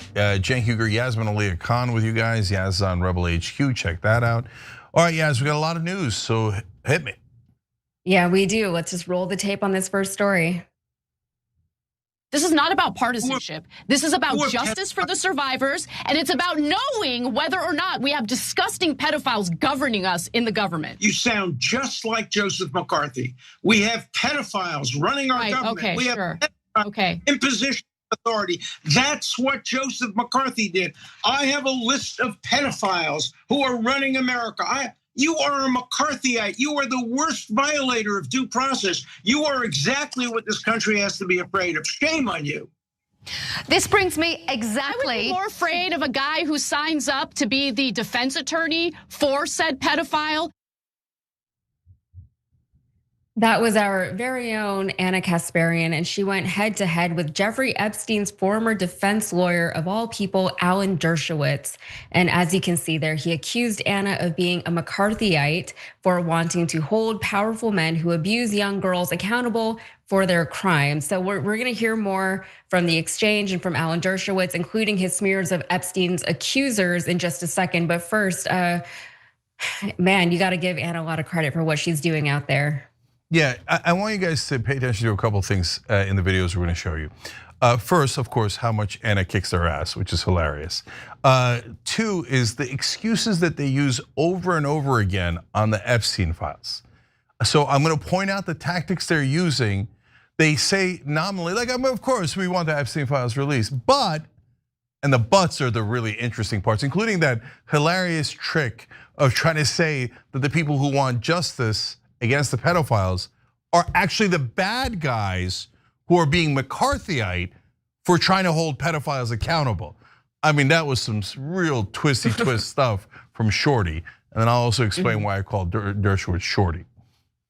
Can't wait. Well, okay, so the theme of the debate was Alan Dershowitz's grave concern for men who he predicts could be falsely accused by women in the files, and a wild lack of concern for the actual victims of abuse. In fact, right off the bat, he questioned whether Epstein survivor Maria Farmer is actually credible, accusing her of anti-Semitism. Take a look. We can't redact information to protect the so-called accusers because some of the accusers are false accusers. For example, yesterday at the press conference, there was a discussion of a woman whose name is Farmer, who had accused various Jewish men of being pedophiles, and CNN featured it, and they all featured it, and they forgot to mention the fact that she has said, quote, "I have a hard time with Jewish people. All the Jewish people I met are pedophiles who run economy. They're Jewish supremacists. They're people who follow the Rothschilds." Now, if you want to assess her credibility, you have to hear that evidence. Maybe she's telling the truth about being oppressed, but when you hear what she says about Jews and you know that she only accused Jews, then you take that into account. Yesterday, there was a press conference. There were many people. The farmers were there. If they were actually abused, and many of them were, why don't they simply release the names of their abusers? And that isn't the first time that he's disparaged Farmer. In a 2020 column, Dershowitz also argued that Farmer may have been motivated by the anti-Semitic attitudes that she has long harbored to falsely accuse prominent Jews of sexual misconduct. And he's right that Maria Farmer has made some concerning comments in the past, but unsurprisingly, he is leaving out a hell of a lot of context. So Maria Farmer had a lengthy phone interview with journalist Whitney Webb years ago about her experience with Epstein. Here is what she had to say in context. She said, "For a long time, I had a hard time with all Jewish people. I'm gonna be honest with you. For a long time, I was like, I think it's all the Jews. My sister is like, Maria, it's just the ones you met. It's just these people. It's just unfortunate that all the Jewish people I met also happen to be pedophiles that run the world economy, you know?" So it gives like a bad taste in your mouth, but I kind of understand it better now. They did a number on all of us. We've all had a hard time with it, like a lot of it because of the abuse. So it's hard to not then go, all these people are like this when it's not true. Not all of them, just a huge chunk of elites are like this. And I wonder if it has more to do with the fact that they're elites and not the fact that they're Jewish, and that maybe that there's a Venn diagram out there that makes sense of all this. But Dershowitz leaves out that she felt these biases against Jews in the past, and also that her bias against them seems to have come after her experience with Epstein, not before her experience with him. And aside from that, the Justice Department also said this year that he had 1,000 victims. So even if we were to accept that Dershowitz, his premise that one of these accusers is not credible, which we're not accepting that, what about the other 999 girls and women that the DOJ say that Epstein also abused? So Anna did clap back. She had a response for Dershowitz, calling him out for voluntarily deciding to defend some of the worst people in this country. You're putting yourself in a weird position here because you claim you were wrongfully accused. That's different from being abused by wealthy, powerful billionaires who have been able to bury the Epstein files for decades at this point. I mean, you would know better than anyone. You were the lawyer defending Epstein, and you secured that sweetheart deal for him in 2008, which essentially allowed for him to leave prison and continue engaging in the same abusive, exploitative, rape behavior. Exactly. I would be more afraid of a guy who signs up to be the defense attorney for said pedophile, the guy who in 2018 provided legal counsel and advice to Harvey Weinstein. It is interesting. Has there been a convicted, pedophile or a bad actor that you haven't signed up to defend? I think your credibility on this matter is lacking. I'd say that. Okay, well, finally, Alan Dershowitz also insisted that Jeffrey Epstein was not, in fact, connected to any intelligence agencies and was not running a blackmail operation. Let's watch. I have, as a lawyer, represented the Mossad. I helped get 5 Israelis out of a Cyprus prison. I have a good relationship. I'm not a member of the Mossad, I'm not a spy, but I know the former head of the Mossad, the current head of the Mossad. I can state for you categorically, if Epstein had worked for the Mossad, I would have used that to help him get an even better deal. I asked him that question. I asked it to him directly. He would have been motivated to tell me if he had worked for the CIA, if he had worked for any intelligence agency. So I can tell you categorically that Jeffrey Epstein never worked for any intelligence agency, Israel or the United States, and any statement to the contrary is pure McCarthyism again. And I can categorically state, and this is supported by every investigation that has been done, there were no video cameras. There was no extortion. There was no blackmail. It's all made up. All right, we have to give so much credit to Anna for taking on people like Alan freaking Dershowitz and doing it so well. I can't do what she does. I'm not trying to. I couldn't do what she does. But Cenk, you did mention that certain things kept coming up in these exchanges between Anna and Dershowitz. And I'm gonna say that those things were 1, McCarthyism, and then 2, anti-Semitism, because there was a lot of anti-Semitic accusations that were coming out, saying things like, you know what? These accusers are anti-Semitic, people don't like it. Anna rightfully pointed out that that wasn't really relevant because the claims that she was making were still credible. And also just the fact that, he tried to paint Anna as a McCarthyite, he called her. It's really just a cop-out excuse. It doesn't have any kind of credibility to that argument because, if it just so happens that all these people are pedophiles who are running the government, then that is the case. Just the fact that it's a lot, that is a problem, but it doesn't discredit the actual argument. What do you think, Cenk? Yeah. So let's start fun and go to the important stuff. The important stuff is about Israel first. Josh Hammer and Alan Dershowitz are both Israel first. And I think that Dershowitz had some comical things that he said there. And that's why they're against releasing the Epstein files and trying to protect the people who did the Epstein files because it implicates Israel. So that's why they're so touchy about it. But let's start out fun. So first of all, I noticed that every time Dershowitz was talking, Anna had that look of contempt and disgust on her face. And I thought, I don't know, in that case, she was not speaking for America, but looking for America, like this at Shorty. So why do I call him Shorty? Because he got massages at Epstein's place. He, of course, goes ballistic when anybody mentions that, threatens to sue everyone. And his big excuse was, no, it's okay, I kept my shorts on. If you say so, brother, if you say so. And he said, oh, my wife did it too. Hey, look, different strokes for different folks. You do you, boo. Okay, but anyways, so Shorty is all animated about this, but Anna made a very good point there. He wasn't a public defender. He didn't have to volunteer to represent Epstein or Harvey Weinstein or O.J. Simpson or Klaus von Bülow. He has represented some of the worst people on earth, and he chose to do all of that. And why did he choose to do it? Because my God, I care about legal principles and everyone deserves a lawyer. Yeah, that's what we have public defenders for. Or in the case of Klaus von Bülow and OJ, who were both very rich, don't worry, brother, they can put together a perfectly good team because they've got enough money. We're not worried about their legal rights. Their legal rights are definitely going to be represented. No, Dershowitz wanted to represent all those people. By the way, Weinstein and Epstein also spectacularly wealthy. Why did he want to represent them? Money and fame. That's the whole point of Shorty. Shorty loves to get on TV and go, oh, yeah, I represented a person who cut somebody's head off, but I'm so proud of the legal process. It didn't have to be you, I know. You don't have to get your shorts on and pom-poms every time and be like, oh, Jay, cut their heads off, woo! Of course, he didn't, he was acquitted. All right, so now let's get to the heart of the matter. He says there were no video cameras. Bruv. Okay, all right, let's see if there was video cameras. Every other report has indicated there were video cameras. And my favorite excuse was, no, while I was his lawyer, he told me he wasn't CIA. And he told me he wasn't Mossad. So that settles it. So I know for sure.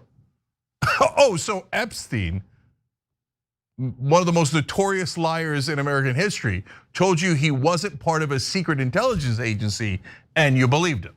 Wow, that seems like really good evidence. And he's like, he would have told me because it would have helped his case. You think so? You think maybe if he was going to say that he was working with an intelligence agency, all of a sudden the video cameras outside his cell wouldn't work? And that we might find him hanging in his jail cell, that maybe he might be concerned about that? That didn't occur to you, Shorty? No, of course Dershowitz knows if you're Mossad or CIA and you just did a pedophile ring in America to blackmail powerful people, you're not going to volunteer that information and know that information wouldn't help you. It might get you a life sentence. He's so over the top dishonest, it's hilarious. He's a clown show. And what's always funny about guys like Dershowitz and Mark Levin is that they always think that they're so smart, right? And they come and say the dumbest points all the time, which then leads us to the three main excuses. This is McCarthyism. The poor elite pedophiles, just because are you going to out them and accuse them of raping children just because they rape children? Anti-Semite, McCarthyite. Okay, so McCarthyite is hilarious. And he says, shame on Anna for trying to pursue justice for those horrible predators to get them to serve justice to them. He says, shame on you for trying to get that justice, but not shame on Dershowitz for trying to get the predator off. Epstein, 1,000 girls molested, harassed, raped. And Dershowitz thinks, I got him off in 2008. He's free, oh man, I got him this joke prison sentence where he can go home during the day, he can do whatever he wants. Yes, I got the pedophile off. Oh God, you want the pedophiles punished? Shame on you, you McCarthyite. Plus, in every argument, it doesn't matter what happened. We're talking about Santa Claus, anti-Semite. Oh yeah, why do you do it at Christmas but not Hanukkah? Picking on the Jews, Santa. and the elves. Like everybody's an anti-Semite. It's so exhausting. And now when I hear anti-Semite, I laugh. I'm like, okay, is it the Easter Bunny now? Okay, so the only reason why people are concerned is not because 1,000 girls were raped, but because they're all anti-Semites? Get the F out of here, man. You're embarrassing yourself. Last thing, Dershowitz kept pointing out, and Josh Hammer was like, oh, that's a really good point. Really good point. He said, why don't we name the victims? We should name the victims. We should not redact those girls who were raped. We should name them in public. Why, Shorty? He says, so we could sue them. He says, well, that would be the American justice system at work, so that the accused, the poor accused, who've been accused by these terrible anti-Semites, they could finally have a little bit of justice when those billionaires try to sue the living daylights out of those women who have no money. And so that way they could crush them legally and do lawfare against them. And who would they hire to do that lawfare? Oh my God, it might be Alan Dershowitz. So for him, that's a win-win. I get free massages with my shorts on, and I get tons of money from these billionaires to help defend these disgusting pedophiles. And we could smear the living crap out of the women and cover up all of Israel's crimes. And I get to call everybody an anti-Semite. Oh, he's in hog heaven over that. Okay, so the reality is, as Drop Site News has shown, Epstein worked over and over again with Israel, trying to get America to bomb Syria, bomb Iran. He got a meeting with Putin, he got to arrange a meeting with Mongolia. And now there's a story out today that we're gonna get to a little bit later in the show, where he was working with bankers to get Israel cyber weapons. So it is not in dispute anymore. It is 100% fact that Epstein worked with Israel. But Josh Hammer and Alan Dershowitz don't want you to know that, so anti-Semite, McCarthyite, the real victims are the pedophiles, and the real culprits are the young girls who were raped, because they're all dirty anti-Semites.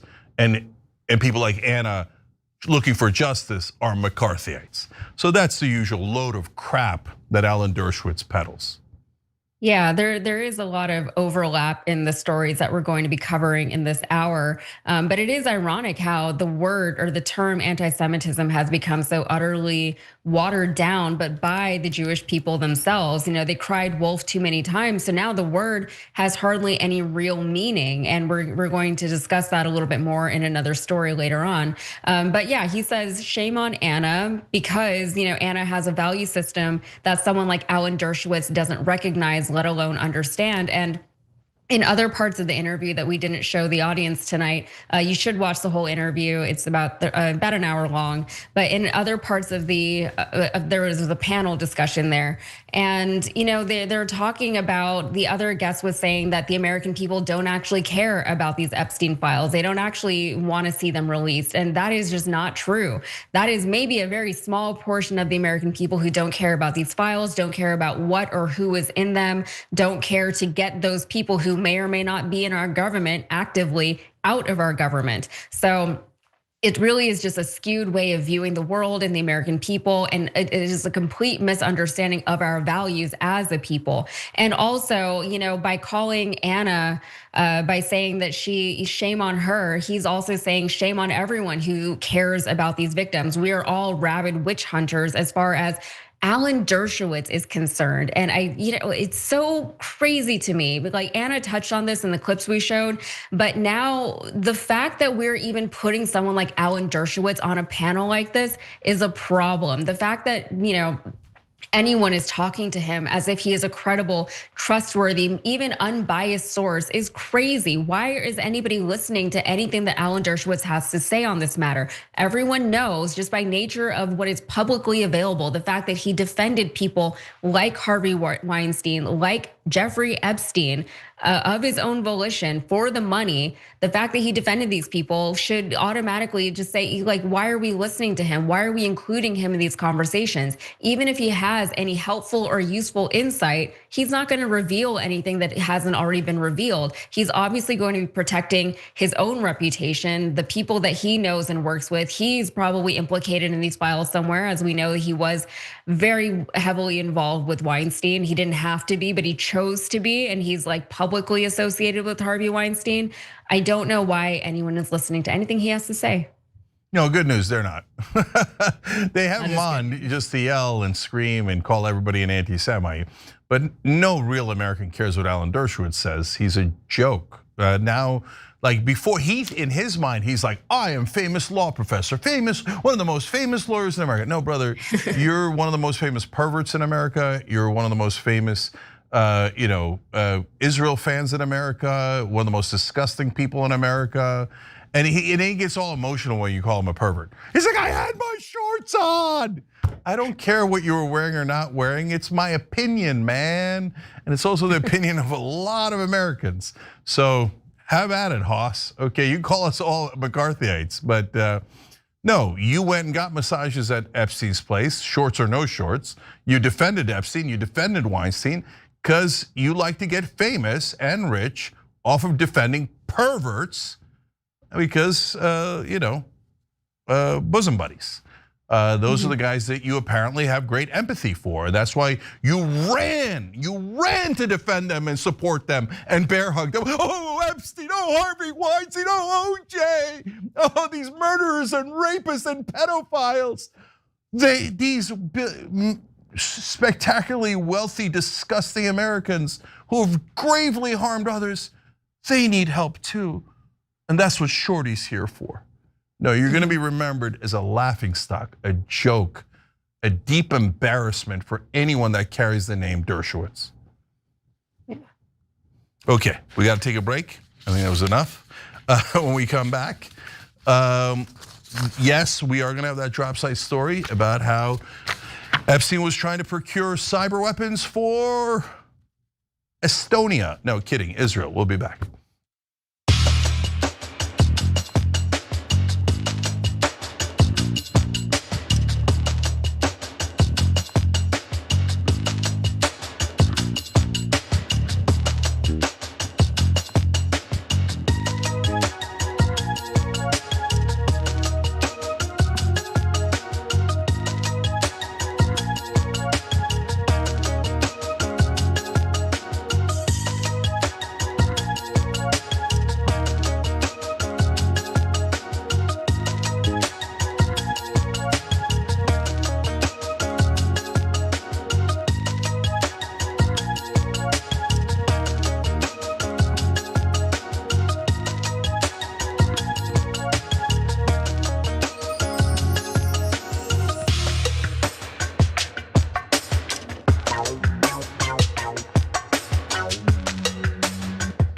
Yeah, Edwin just reminded me of the Uncle Leo character out of Seinfeld. He's the guy who blames everything on anti-Semites. Got a cold soup anti-Semite, right?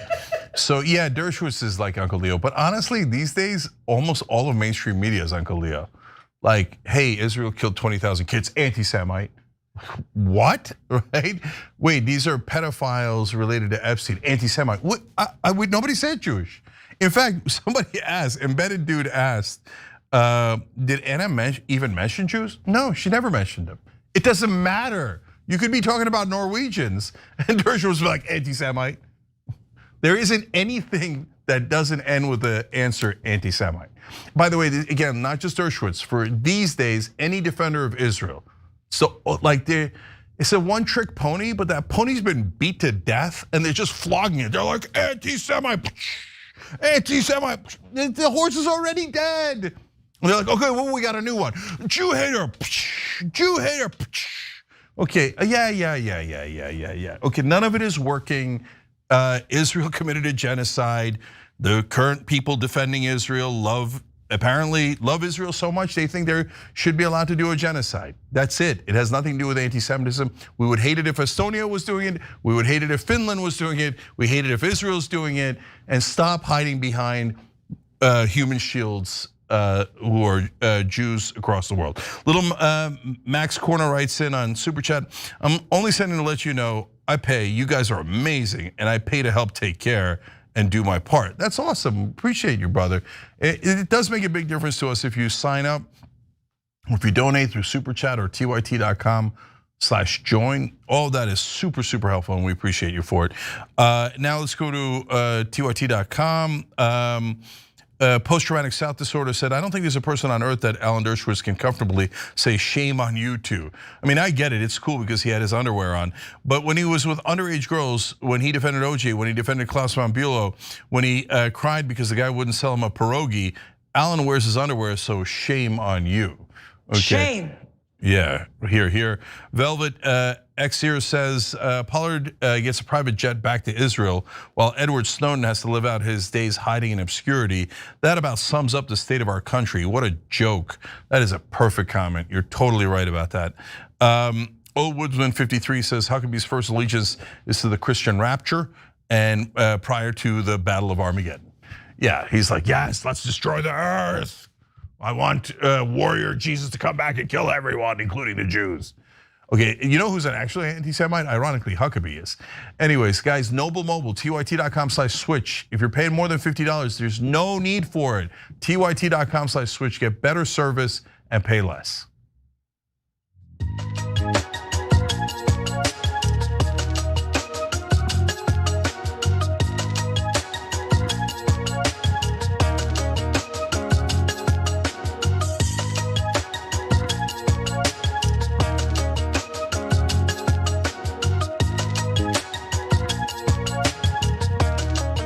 All right, back on TYT, Cenk and Yaz with you guys. Before we go on, I want to tell you because the time is running short. December 7th is the end of enrollment in Medicare, so you got to panic now. If you're not on Medicare or you know one you know is on Medicare, don't worry, you don't have to panic. Okay. So by the way, if you love your plan and you already checked and you're positive, no problem, right? But on average, people are saving $1,100 a year, every year. When they call Chapter to find out what the best plan for them is. Sometimes the best plan turns out to be their own, so then they have peace of mind. A lot of times they switch over and save a tremendous amount of money. It's free, it only takes 20 minutes. I highly recommend it. 707 TYT help, 707 like the plane, 707 TYT help. Go save a lot of money on your Medicare plan and make sure you got the right one so you're gonna get treatment when you need it, okay? All right, yes, what's next? All right, we have another story that feels similar to our last one, but let's roll it. It's so easy to say, well, left wing's the problem, the right wing's the problem. Right. But if you actually look at the two of them, the tropes are kind of the same. Right. The right is saying that Jews are doing a white genocide, and the left is saying they're doing a genocide in Gaza. It's like the same, it's like very similar tropes. Well, that was Sarah Hurwitz, a former speechwriter for President Obama, back at it again with another banger. But before we get into this story, earlier this week, Anna reported on Hurwitz's, her recent comments regarding American perceptions and understandings of what anti-Semitism actually is and what genocide actually is. So I just want to play that clip, the original clip for the audience to catch them up in case anyone missed Anna's reporting. So let's watch. I think, unfortunately, the very smart, bet that we made on Holocaust education to serve as anti-Semitism education, in this new media environment, I think that is beginning to break down a little bit. Because Holocaust education is absolutely essential, but I think it may be confusing some of our young people about anti-Semitism because they learn about big, strong Nazis hurting weak, emaciated Jews. And they think, oh, anti-Semitism is like anti-black racism, right? Powerful white people against powerless black people. So when on TikTok all day long they see powerful Israelis hurting weak, skinny Palestinians, it's not surprising that they think, oh, I know, the lesson of the Holocaust is you fight Israel. You fight the big, powerful people hurting the weak people. All right, Cenk. Well, Hurwitz went on a podcast about a month ago, and that podcast has now resurfaced in light of her more recent remarks, the ones that we just watched. But first, let's get your 2 cents on the clip that we just saw. Yeah, I appreciate the confession. Her description was actually excellent. That is what's happening, and that is true. Yeah, a Holocaust or a genocide is when a really powerful force like Nazi Germany, or in this case Israel, takes on people who have no power at all, which in the case of Nazi Germany was Jews, Poles, Roma, LGBTQ folks all had no power and were destroyed by the Nazis.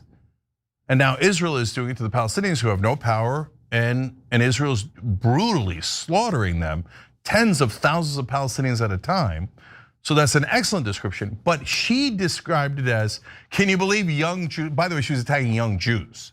young Jews think that we should be principled about the Holocaust. That's ridiculous. These stupid young Jews don't understand that we actually need to be totally biased in favor of Israel.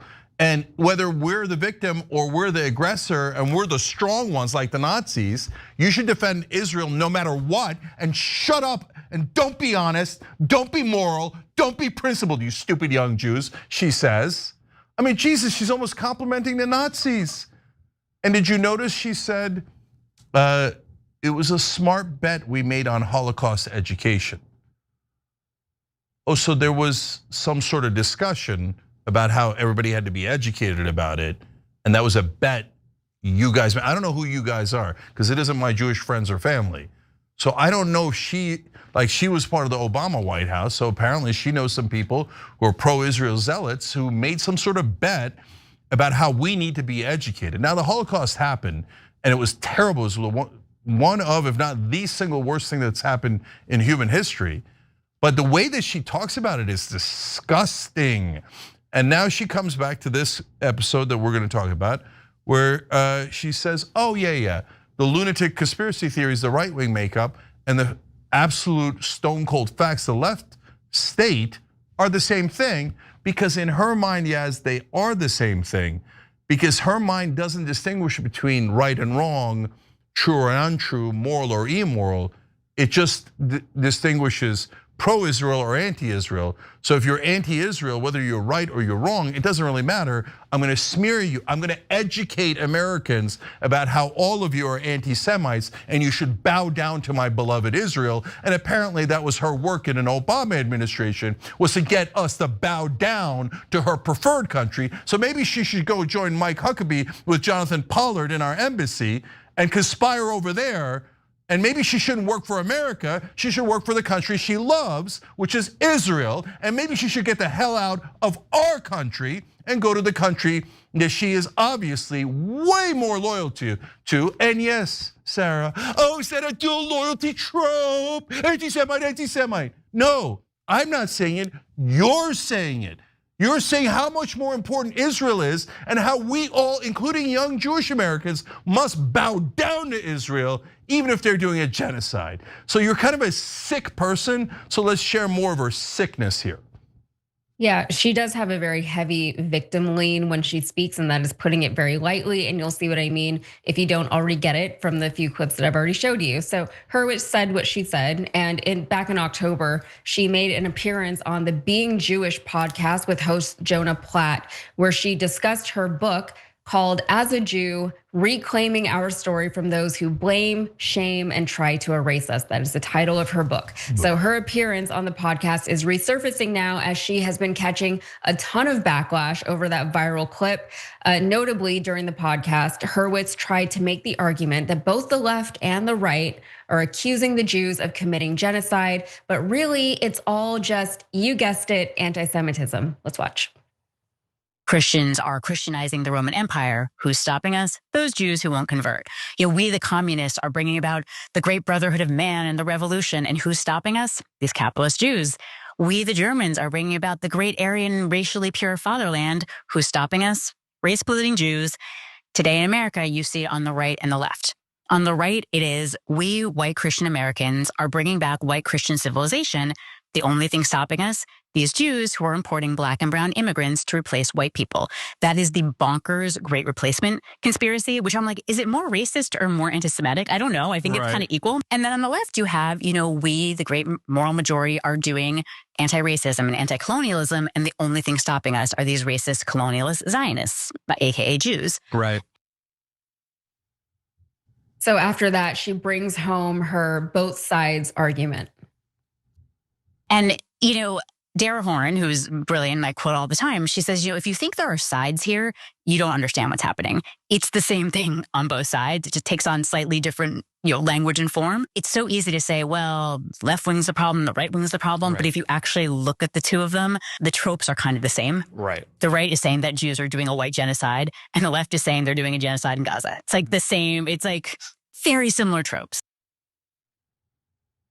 It is not the same. The comparison that this very educated, successful person is trying to make is dumb as hell, right? The most obvious problem with the point that she's trying to convince us all of is that there is no actual white genocide taking place in the United States, but there is a real life, not fake, recognized by international watchdog and humanitarian groups, genocide, capital G genocide, being done in Gaza against the Palestinians by the Israeli Jews. Genocide, as in people are intentionally and mercilessly being killed by a colonial force seeking to take over their land and property. It could not be more literal. It is the definition of genocide. And before I toss it over to you, Cenk, I just want to give a little bit more context.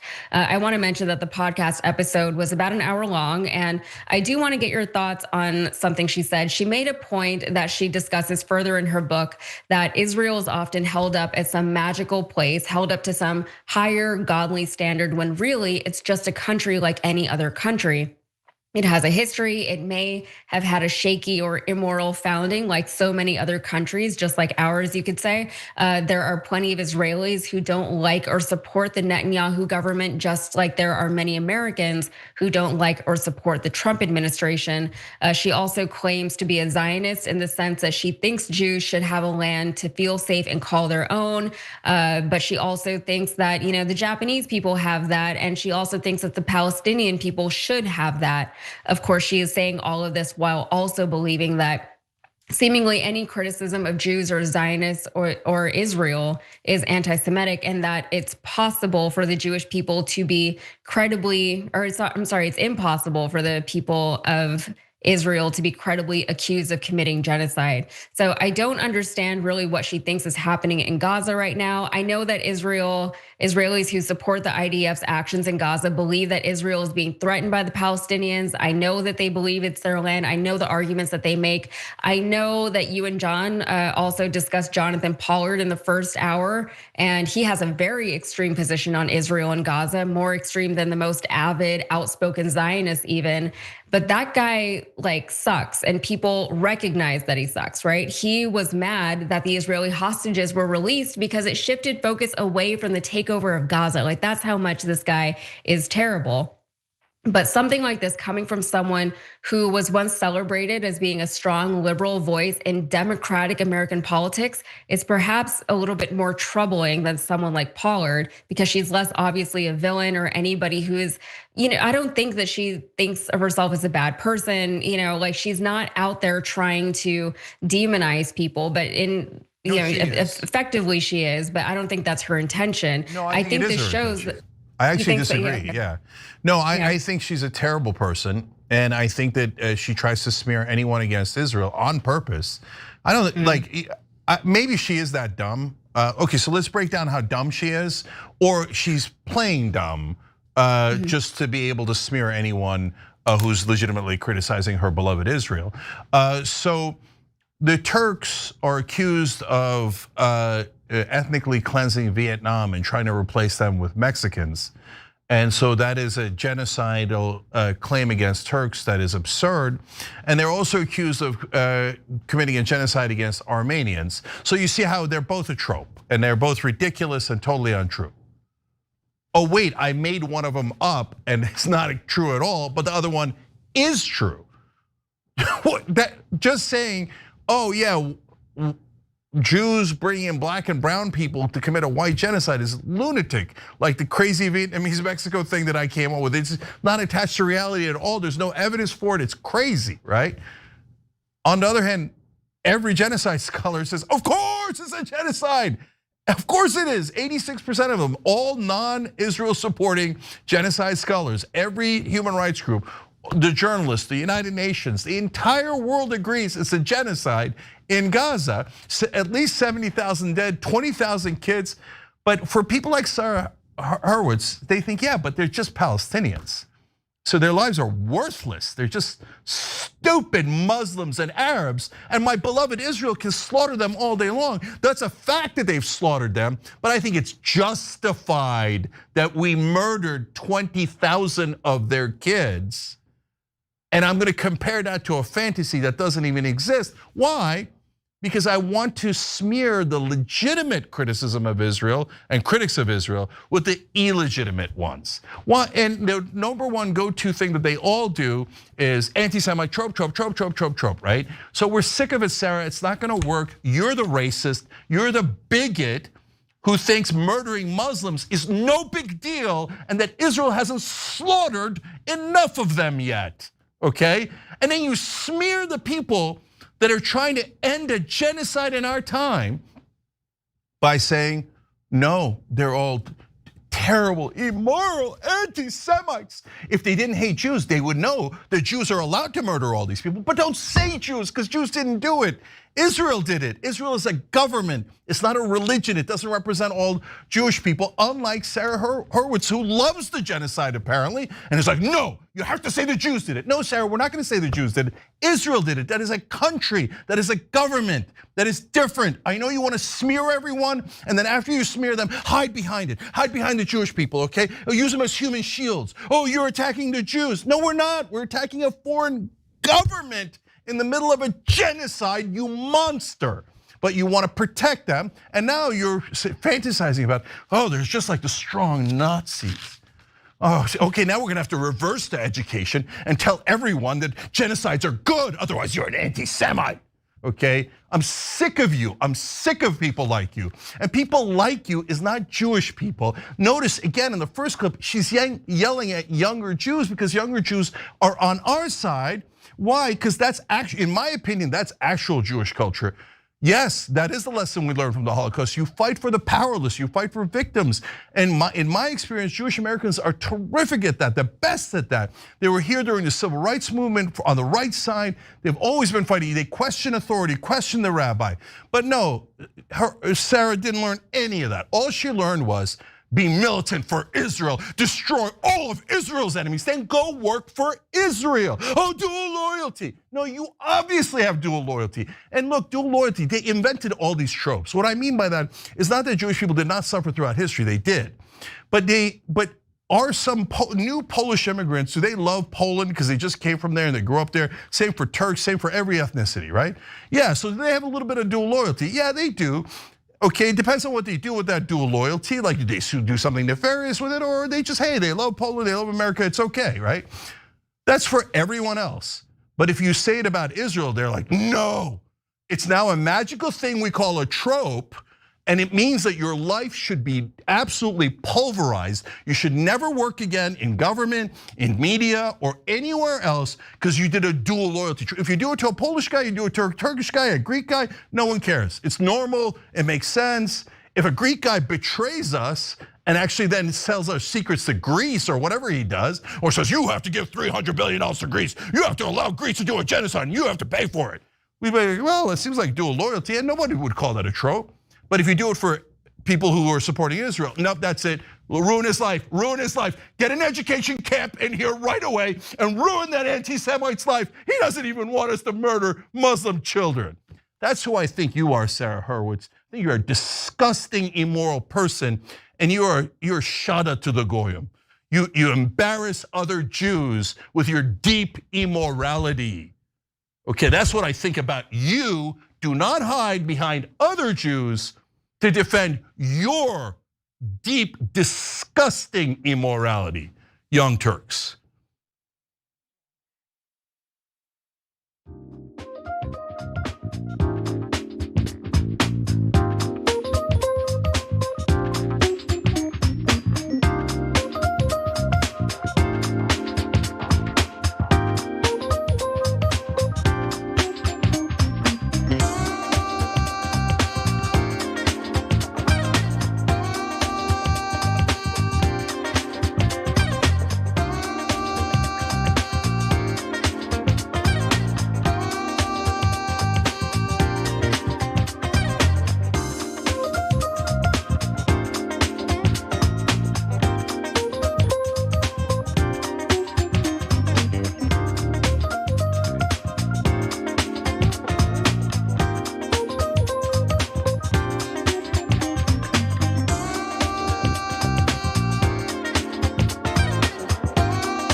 All right, back on TYT.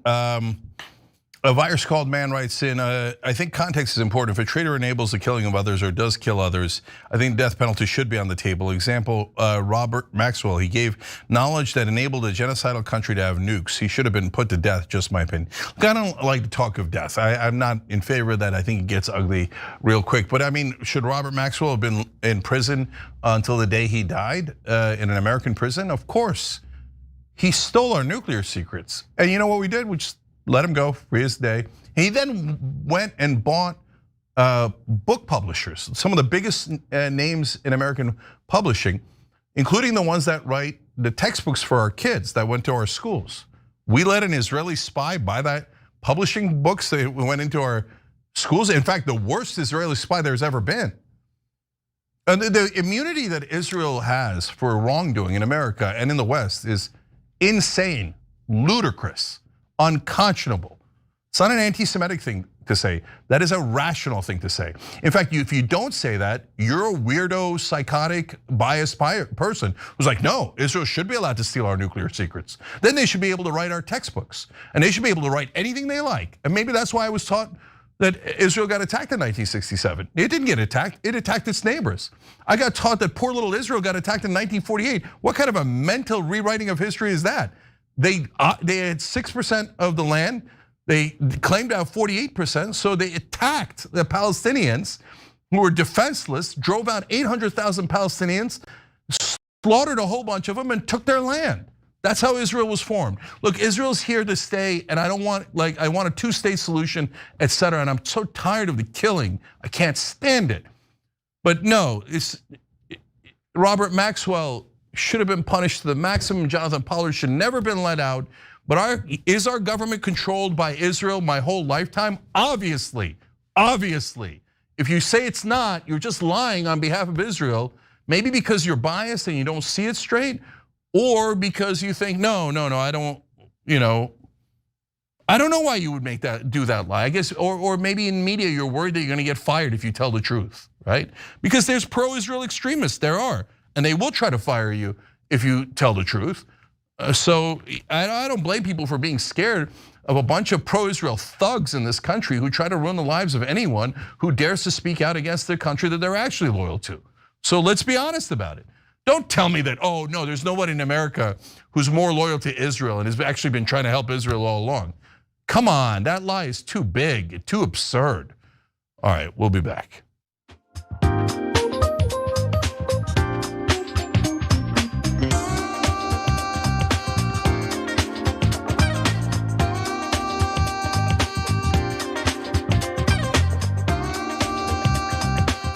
All right, back on TYT, guys. So we're almost out of time. So I'm going to tell you, I promised you that drop site story. So I'm going to do it in the revolution, and because it fits. This is partly what we need a revolution against. So we have people inside this country, including Jeffrey Epstein, who are working for Israel, and we're willing to dig up anything and use it against Americans to help the country they're actually loyal to. And that includes Jeffrey Epstein, and Drop Site News has shown it, proved it. So we're gonna talk about that when we come back. This is available to everybody. And we're also gonna talk about how you can help bring that revolution along.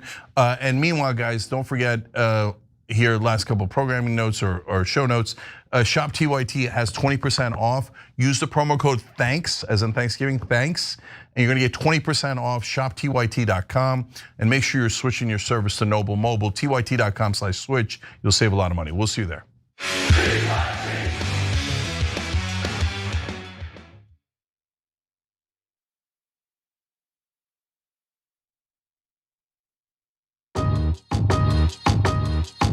Welcome to our trash revolution.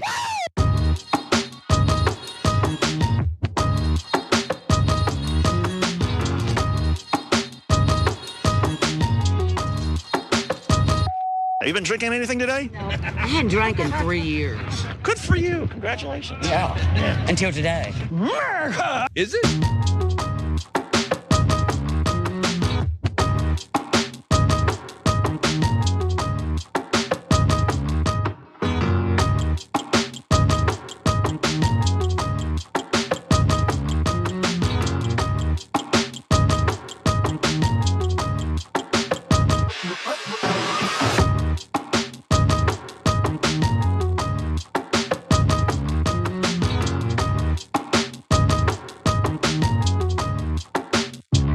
there are some problems here, big time. You know, not good.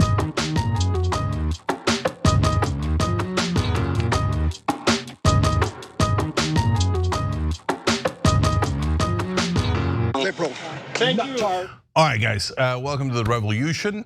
So I'm gonna give you guys some updates on some ideas and wonderful things that you guys have done in a minute. But first, I wanted to give you a story that we promised you earlier on the Young Turks. It fits into the revolution because it's a story about how there are forces inside America trying to control American government on behalf of a different country, in this case, Israel. So let's do this story. Epstein also had close ties to our own intelligence agencies and Israel's intelligence agencies. That's why there's so much effort in trying to stop this. And I do believe they'll try to stop it somewhere else. And that's going to backfire on them too. I love that he finally said it. Yes, it's definitely Israel. We're gonna show you here with a new story from Dropsite News that shows once again that Epstein was working with the Israelis. And so the mainstream media has been ignoring it, but he's a US congressman, so they're probably gonna have to address it. And if they're gonna address it, they're gonna probably do what Dana Bash did with Marjorie Taylor Greene. Are you saying that Israel was involved? That sounds conspiratorial. Yeah, because it was a literal conspiracy where Epstein was working behind the scenes to help Israel. So let's give you the facts and you'll see for yourself. So latest article from Dropsite, Jeffrey Epstein pursued Swiss Rothschild Bank to finance Israeli cyber weapons empire. Gee, I wonder if he was working with Israel. Okay, look, it's unfortunate that this bank happens to be called Rothschild because there is an actual conspiracy theory that is anti-Semitic about how the Rothschilds run the whole world. I think it's a comical theory, but in this case, it just happens to be a bank and a person with that same name. So the central figures here are Epstein, Ehud Barak, the former prime minister of Israel, and this is hilarious, Baroness Ariane de Rothschild. We have a baroness who would also, of course, like to help Israel. And so she's the CEO of Edmond de Rothschild Group. That's an enormous Swiss private bank, okay? Epstein spent years trying to connect Barak and de Rothschild, and that's what the story's about. So they explain, in one note, Epstein passed along a tantalizing offer from de Rothschild to Barak. If Ehud wants to make serious money, he will have to build a relationship with me, take time so that we can truly understand one another. So now, the Baroness wants Israel to get cyber weapons. And now that's the former prime minister of Israel. So she's like, come here and I'll give you the money and then you could do this plot for us, but you have to get to know me first. Okay. Then they explained Barak asked for advice, deferring to Epstein's supposed expertise on women. He said, I'm ready, but I need your advice regarding how ladies is your forte. Not really. Young children that he's raping is his forte, but okay. According to Dropsite News, the purpose of connecting Rothschild and Barak was to secure financing for this. Quote, Barak's private communications showed discussions about a wide range of cyber weapons, concepts drawn from Israeli military research, inspired in part by the astonishing scope of US global surveillance apparatus revealed by NSA whistleblower Edward Snowden in 2013. Oh, great, the Israelis need more cyber weapons. And so you've got Epstein trying to arrange that with the former prime minister and the good Baroness, the Rothschild, okay? So there's, now by the way, to be clear, there's no evidence to confirm whether or not the Rothschild Bank actually directly financed the cyber weapon startup. So we don't know from the material that we have here. This is the leaked emails of Ehud Barak. These are part of the Hundala leaks, and they have been confirmed in parts by Dropsite News and the US government. So, but in October 2015, they explained the Rothschild negotiated a $25 million contract with Epstein's Southern Trust Company, the same entity Epstein used to fund Barak's intelligence-linked security startup, reporting Homeland Security, known as Carbine, earlier that year. So now that's interesting because here is an effort to fund Israel's cyber weapons, and Epstein is deeply involved in it, and he's getting money too. So people wondered, where did all of Epstein's money come from? Now, look, they probably came from a variety of different sources, but apparently some of it came to help procure cyber weapons for Israel.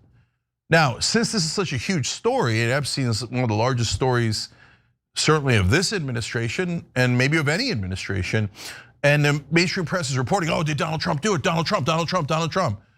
Okay, Donald Trump is one of the people who might or might not have done it. He's the president of the United States, so I understand why you're paying a lot of attention to that. But we found out who he was working with. It was Israel. Do you want to pay attention to that at all? No, wait, don't say it. Don't say it. Cover it up for Israel. But we're objective. If you're objective, why are you trying to hide the news? That's super weird. Okay, so now they've published many other pieces as well, Dropsite News has, about Epstein's links to the Israeli government and intelligence agencies, and we've told you about that. He was trying to get America to bomb Syria on behalf of Israel. Then he tried to get America to bomb Iran on behalf of Israel. He arranged a meeting with Vladimir Putin and Ehud Barak that Ehud Barak couldn't arrange. So he is more powerful than the former prime minister of Israel. He's powerful enough to get a meeting with Vladimir Putin anytime he wants. He was working with some of the top bankers, some of the countries in the world, and all of it in all of the emails are to help Israel. But mainstream media is like, what was the adage? Was it follow the propaganda, follow the husband, follow the money? Wait, it was follow the money, right? The journalism adage? No, don't follow the money. Don't follow it. Whatever you do, don't follow it. Okay, guys, we got it. We got it. You love Israel, but you're supposed to be American media. The way that they are so unbelievably biased is maddening, which leads us to the next part of the story. Meanwhile, the Washington Post editorial board is chiding Congress for voting to release the Epstein files. Gee, I wonder why the Washington Post editorial board cares. Why hide the Epstein files? No, please don't find out it's Israel. Please, shut up, everybody. You're all anti-Semites. All of America is anti-Semites. Of course, the children of America should be raped for Israel's advantage, because. But if you say it, you're anti-Semites. No, bring your children, otherwise you're an anti-Semite. You have to allow them to do it. Anti-Semite, no, absurd. And stop saying that. It isn't about all Jews. It's about these particular guys who are not loyal to Jews overall. They're loyal to a country, Israel, a government, Israel. Okay, so, and the board did slam Donald Trump here for flip-flopping on this issue of it, whether they should be unveiled. They didn't want him to flip-flop. They wanted him to hide the Epstein files forever so their beloved Israel wouldn't be exposed. Anyway, here's the editorial board, quote, the whole sordid exercise is a testament to the collapse of political trust and no one comes out looking good. Yes, the political trust has collapsed because a-holes like you go, don't release anything secret and nefarious to the American people. They're not to be trusted. They're all dirty anti-Semites.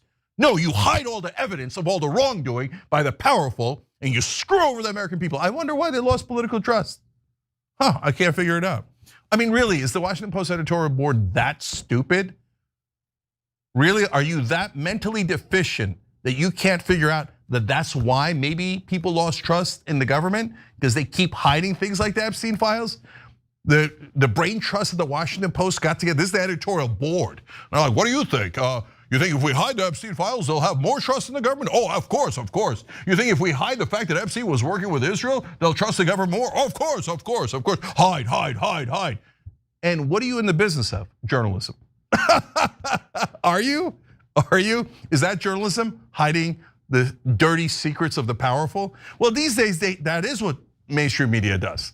That is what the Washington Post does. So it's not that surprising at all that they would think, yeah, that's our job, is to hide the crimes of the powerful and to help them crush the powerless. Okay, so they continue.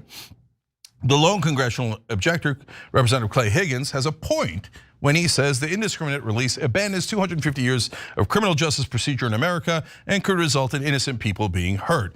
Absurd. They're like, oh no, the poor little innocent pedophiles. Oh no. Oh, the kids who got raped, who cares about them? They're useless, they're irrelevant. We've already gotten all the use we need out of them. But the pedophiles, won't anyone protect the pedophiles? Now look, I understand what they're saying. Well, what if somebody was talking to Epstein or is in his book and his name gets released, but we don't know whether they did it or not? Well, first of all, we're gonna get the information. And so we're not that dumb that we see a name. For example, Donald Trump and Bill Clinton are already two names we know.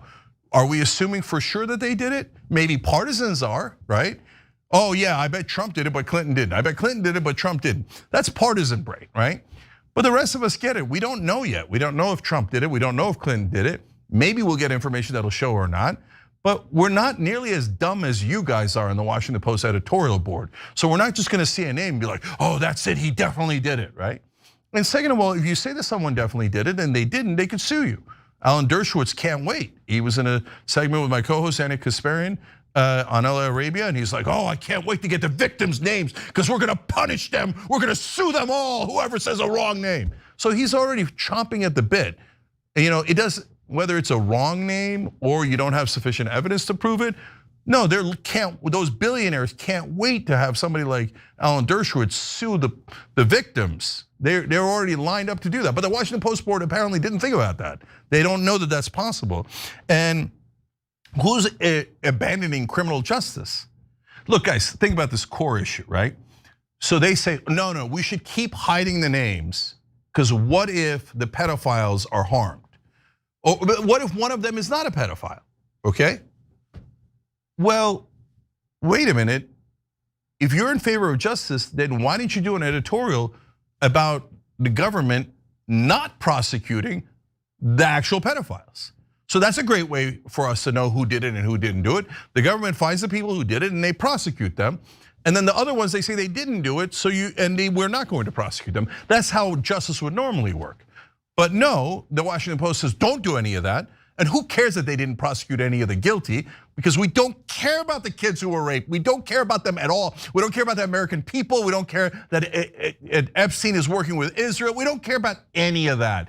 All we care about is protecting the super powerful who are connected to Epstein. Gee, I wonder why. So the board argued that the bill is filled with loopholes. Wait, you don't want it released in the first place, so what do you care about the loopholes? Information that is released might not necessarily be incriminating. Again, we're not as dumb as you are. We can make that distinction. And according to both the FBI and the federal lead prosecutor in charge of negotiating Epstein's 2008 plea deal agreement, Epstein was the only one abusing children. Yeah, if you're an idiot, you believe that. But if you were a journalist, you'd go, well, is that really true? Let me investigate a little bit more. In fact, that's what Julie Brown did at the Miami Herald, and she did a fantastic job of realizing and showing and proving that no, the 2008 was a sweetheart deal. Epstein had committed way more rape than that. That case. Was adjudicated as, because they just gave him a plea deal and they let him go out and during the daytime, basically used the jail as a hotel.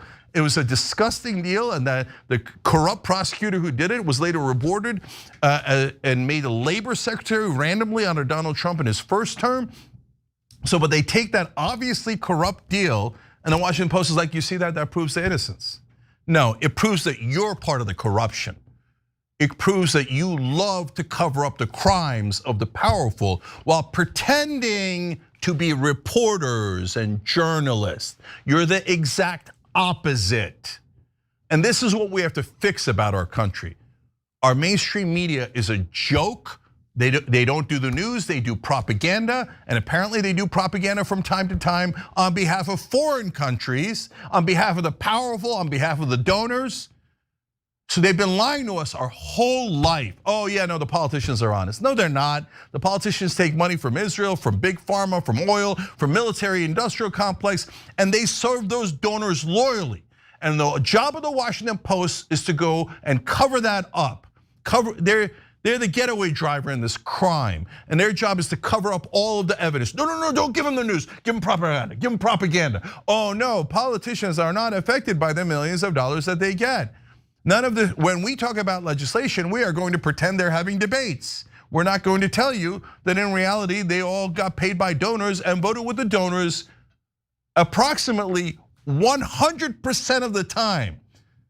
And the legendary Washington Post, the actual publication where the adage came from, follow the money, during Watergate, says don't follow the money don't follow evidence, hide all the evidence, and that's what real journalism looks like. No, it's an absolute piece of trash.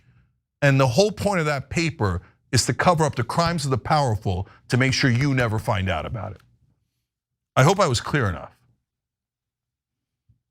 What a ridiculous editorial board filled with obviously corrupt, disgusting people who are against the American voters and against American citizens.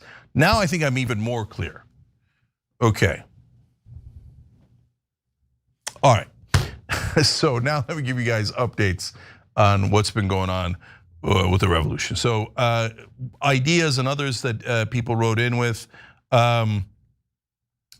So Bloated Ego has an interesting little idea. Since there's no Rebel HQ on this site, it's on YouTube. He's referring to our website. I would suggest on the show's page to eliminate the Rebel HQ banner and replace it with a Peaceful Revolution banner and post all the revolution and bonus episodes and interviews about this there. So they are going to start being published on tyt.com, these clips.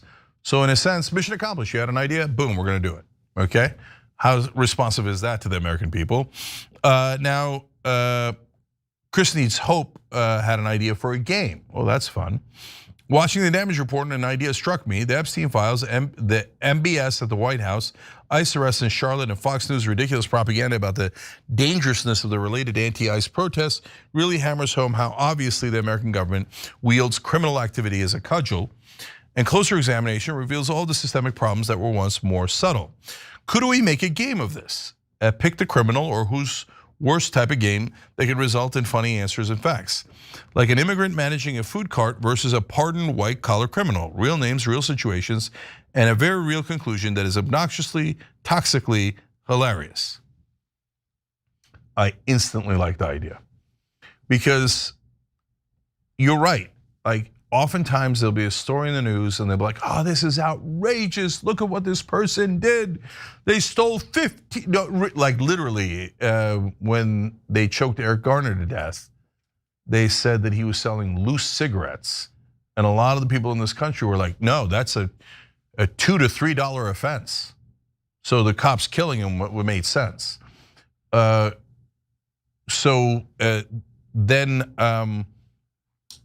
in other cases, there was a $20 fake bill, and they're like, oh, $20. Oh yeah, that's another thing that should be like a death sentence, right? Meanwhile, white-collar criminals are stealing like hundreds of millions of dollars, and Donald Trump's handing out pardons like it's candy, right? And everybody's like barely notices, no big deal. So where's the real problems in the country? Where's the real problems? The Doge is like, oh, okay, we eliminated $13 in fraud. And we eliminated all foreign aid that helps people that have malaria or AIDS or cancer, helps hungry children. We eliminated it all. Of course, we took a lot of that money and gave it in extra money to Israel to commit a genocide. But you see how good we are. Okay, and we saved $13 doing that. It seems like you mainly reapportioned the money. Okay, and how about the $35 billion in oil subsidies? They're right there. Why don't you end them? Nope, I don't see them. What do you mean you don't see them? They're right there. They're the most profitable companies. Why would we give them the money? Nope, I'm gonna give it to them. All right, well, look, good. We got at least agreement to cut the Defense Department. Nope. I said I was going to, I lied. I said I'm gonna add $150 billion in pork to the Defense Department. Oh, golly gee, I cannot find where the corruption is. I cannot find where the waste, fraud, and abuse is. It's in the Pentagon. The defense contractors are robbing us blind. They don't make weapons, they make robberies. They're in the robbery business. It's like an engine of robbing. They just rob us endlessly, okay? Oh, but Washington Post can't see it. They're like, oh, I'm flummoxed. Where's the fraud and abuse? I can't tell. And then the Doge and the government's like, I can't tell either. Golly gee, let's take money away from people who have AIDS. Anyway, so how can we turn that into a game? I don't know. So he continues, by the way. It's a real life version of those hypothetical Q&A games that friends play in probably psychological experiments. Like the house is on fire, do you save one family member or 3 strangers? Can be a morality game. How do you compare to an American politician? Oof, that's even more devastating. Because like a normal person would be like, oh, preserve the SNAP benefits so people aren't hungry, children in the country aren't hungry. Normal politicians like, no, take that same money and give it in tax cuts to the rich. Like if you do this, if we were to be able to execute this game, and when I say we, I mean you guys, somebody come up with it, somebody come up with a website. If you can, that would be amazing, right? That would be an amazing game. And it would show you how callous and disgusting and immoral 95% of our politicians are. Right, Sin, lastly, I hope this makes sense because I feel very angry right now. Thank you, TYT. You are my rock, my compass, my inspiration. Thank you for all that you do. But Chris, you're part of that, man. So we do this together. So we are the Young Turks together. I say it all the time. We're not the Young Turks. You're the Young Turks. So I love that you're thinking and trying to find constructive solutions. Pessimistic progressive almost never lives up to his name. Always comes up with ideas and is secretly, I think, optimistic. And I'm calling you out, pessimistic progressive. Anyway, he has an idea for a public art project. He says, I have an idea for a public art project that we could do by itself or maybe in partnership with the launch of Corruption Watch .us website. Everyone jokes about how Congress should wear NASCAR-style jackets that will, with all their top donors patched on. Well, what if we actually did that? We crowdfund and purchased a bunch of jackets and labeled them with each senator and then put patches that correspond to the size of their top donors. For people like Bernie that don't take PAC money, we leave it blank or put something like funded by the people or open to other ideas. We hang it outside the halls of Congress as an art display and use the attention to direct visitors to the site when it's ready for prime time. This might force some news agencies to actually talk about it. You know what, and they've got a picture here, but you know, pessimistic progressive, you actually gave me a slightly different idea based off of that, right?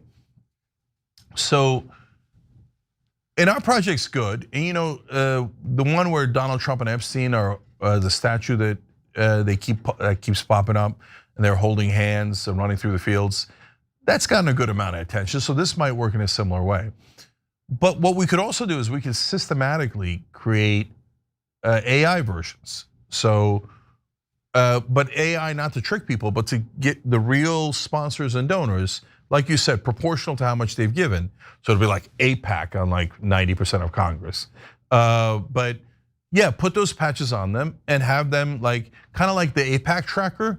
So you could always tell, oh, this is how much money they took from the Israeli lobby. Anybody can go to the donor tracker or whatever and pull up the picture of their particular congressman or senator and see what they look like as a NASCAR driver of corruption. And they are a driver of corruption, so it makes sense. These ideas are great. Look, it's hard to execute, but we've begun to execute some of them.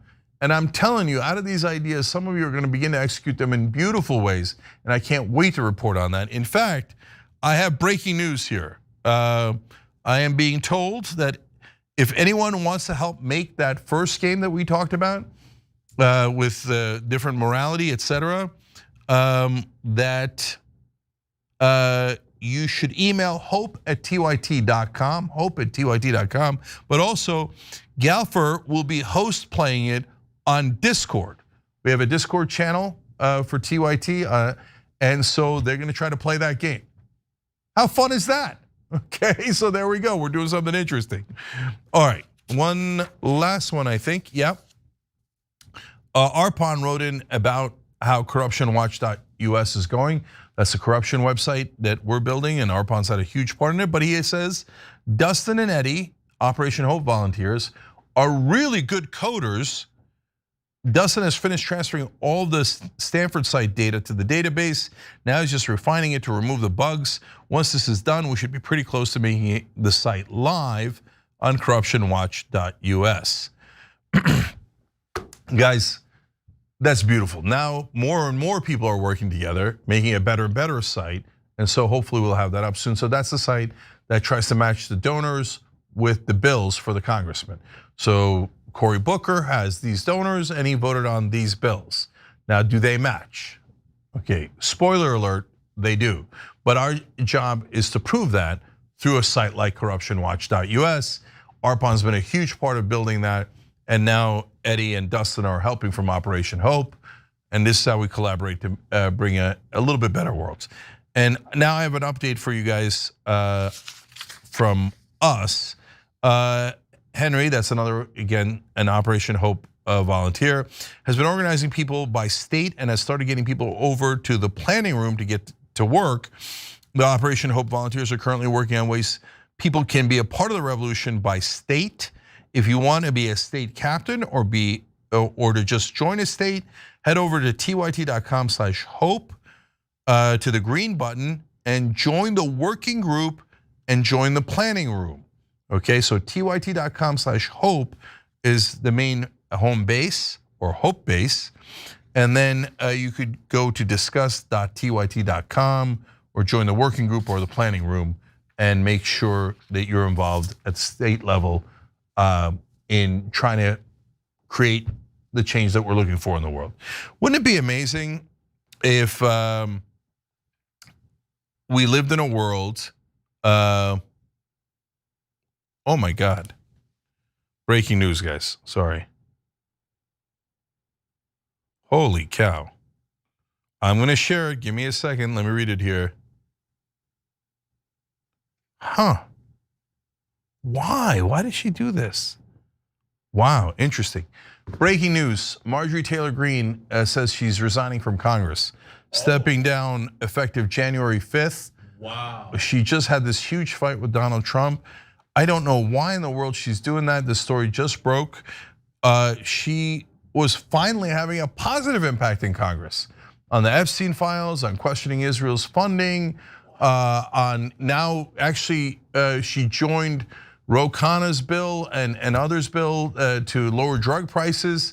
She had begun finally to do some amazing work. I don't know why in the world she's resigning. I don't know if it's, look, here are some possibilities right off the top of my head as the story is breaking live. Maybe to run for a bigger seat. That's, I suppose, possible, but there was talks of her running for Senate or for governor, and that didn't come to fruition earlier. I don't know if things have changed. It's not impossible for her to have been bullied out. Maybe they found something on her. I don't know. I think given Marjorie Taylor Greene's temperament, that's less likely, right? And it's possible that she's gonna go do media or do something that is related to politics, but not actually in Congress. And part of the reason might be, again, this is all speculation since the story's breaking right now. It's possible that she thinks Congress is useless. We can't get anything done here. All these other guys are totally corrupt. Every time you go to do any bill, like the one I was talking about, lowering drug prices, that's actually Donald Trump's executive order that Ro Khanna just turned into a bill so that it could be more effective. So now everybody should join that bill. She joined it, but we can't get the Democrats to join other than Ro Khanna because they say, oh, well, it's not a perfect bill. It doesn't take the disabilities into account. It's Trump's executive order. But wait, it's your policy. It's Democratic policy to have most favored nation status. So we're not paying any more than the Germans, the French, the Canadians, the Japanese, etc., for the same exact drugs where the drug companies still make a ton of profit. Democrats are like, no, we're not gonna join. The Republicans, it's a Trump executive order, and only 4 or 5 of them have joined. Why? Because almost all of Congress is corrupt and they work for the drug companies. They're lying, they're all liars. So whenever you give them something that's a layup, paid family leave sits at 84% popularity. Give moms 12 weeks off after they have a baby. They're like, no, we're never gonna vote on it. We're never gonna vote yes. We don't care if it's 84%, 94%, or 104% of the American people. We work for the donor class. So maybe she got frustrated and left because of that. I don't know. Maybe she got frustrated because of the Donald Trump fight. Or maybe she thought she was gonna lose her primary, but that would be very, very surprising. She usually likes the fight, and I don't think she was gonna. I don't think there was, in fact, we had a story planned today where a couple of outlets went and talked to people in her district, and they're like, no, we're definitely sticking with Marjorie Taylor Greene. And so this is a very puzzling, very surprising move. Perhaps she'll soon explain why she did it, but for now, we know that Marjorie Taylor Greene leaving Congress on January 5th. I'm super disappointed by it. If you're a populist, look, I'm on the left, and I disagree with a lot of things that Marjorie Taylor Greene is in favor of. I mean, just a couple of weeks ago, she said we should do a national divorce. No, we shouldn't do that at all. That's a terrible idea, right? And I could list many other things that I vehemently disagree with her on, right? But at least she was populist and she was honest. She was honest. She was honest on the things we agreed on. She was also honest on the things we disagreed on. She didn't hide any of her feelings. I'll take an honest congressman over a corrupt, dishonest one any day, and 95% of them are corrupt and dishonest. So anytime anybody that's actual populist leaves, to me it's devastating. I think it's terrible. You got to stay and fight. I don't know if she'll change her mind or not, but it doesn't look like it. But if you guys, especially if you're a right-wing populist and you like Marjorie Taylor Greene, try to talk her out of it. There's Massie and Greene on the right, there's Ro Khanna on the left, and together the three of them just defeated the other 532 people in Congress and got the Epstein files released. Now we're down to two of them? No. Go back in the ring. We need you in the ring. Even on so what I disagree with you on a bunch of stuff, on the majority of stuff. At least you were being honest. At least you were being populist and uniting on the things we agree on. So look, if you had told me this a year ago, I would have had the exact opposite reaction. I would have been ecstatic that Marjorie Taylor Greene's leaving. But she just made the turn to actually uniting and being a true populist and fighting for things that we care about, lower drug prices, and yes, American sovereignty and protecting American voters and American citizens. This is the worst time to leave. So, all right, but that's the news, and obviously we'll give you updates when we have it. All right, guys, it is a Friday night. I should go home, but I'm gonna give you a bonus episode. All the members, you make it possible, guys. So I'll give extra story time for the members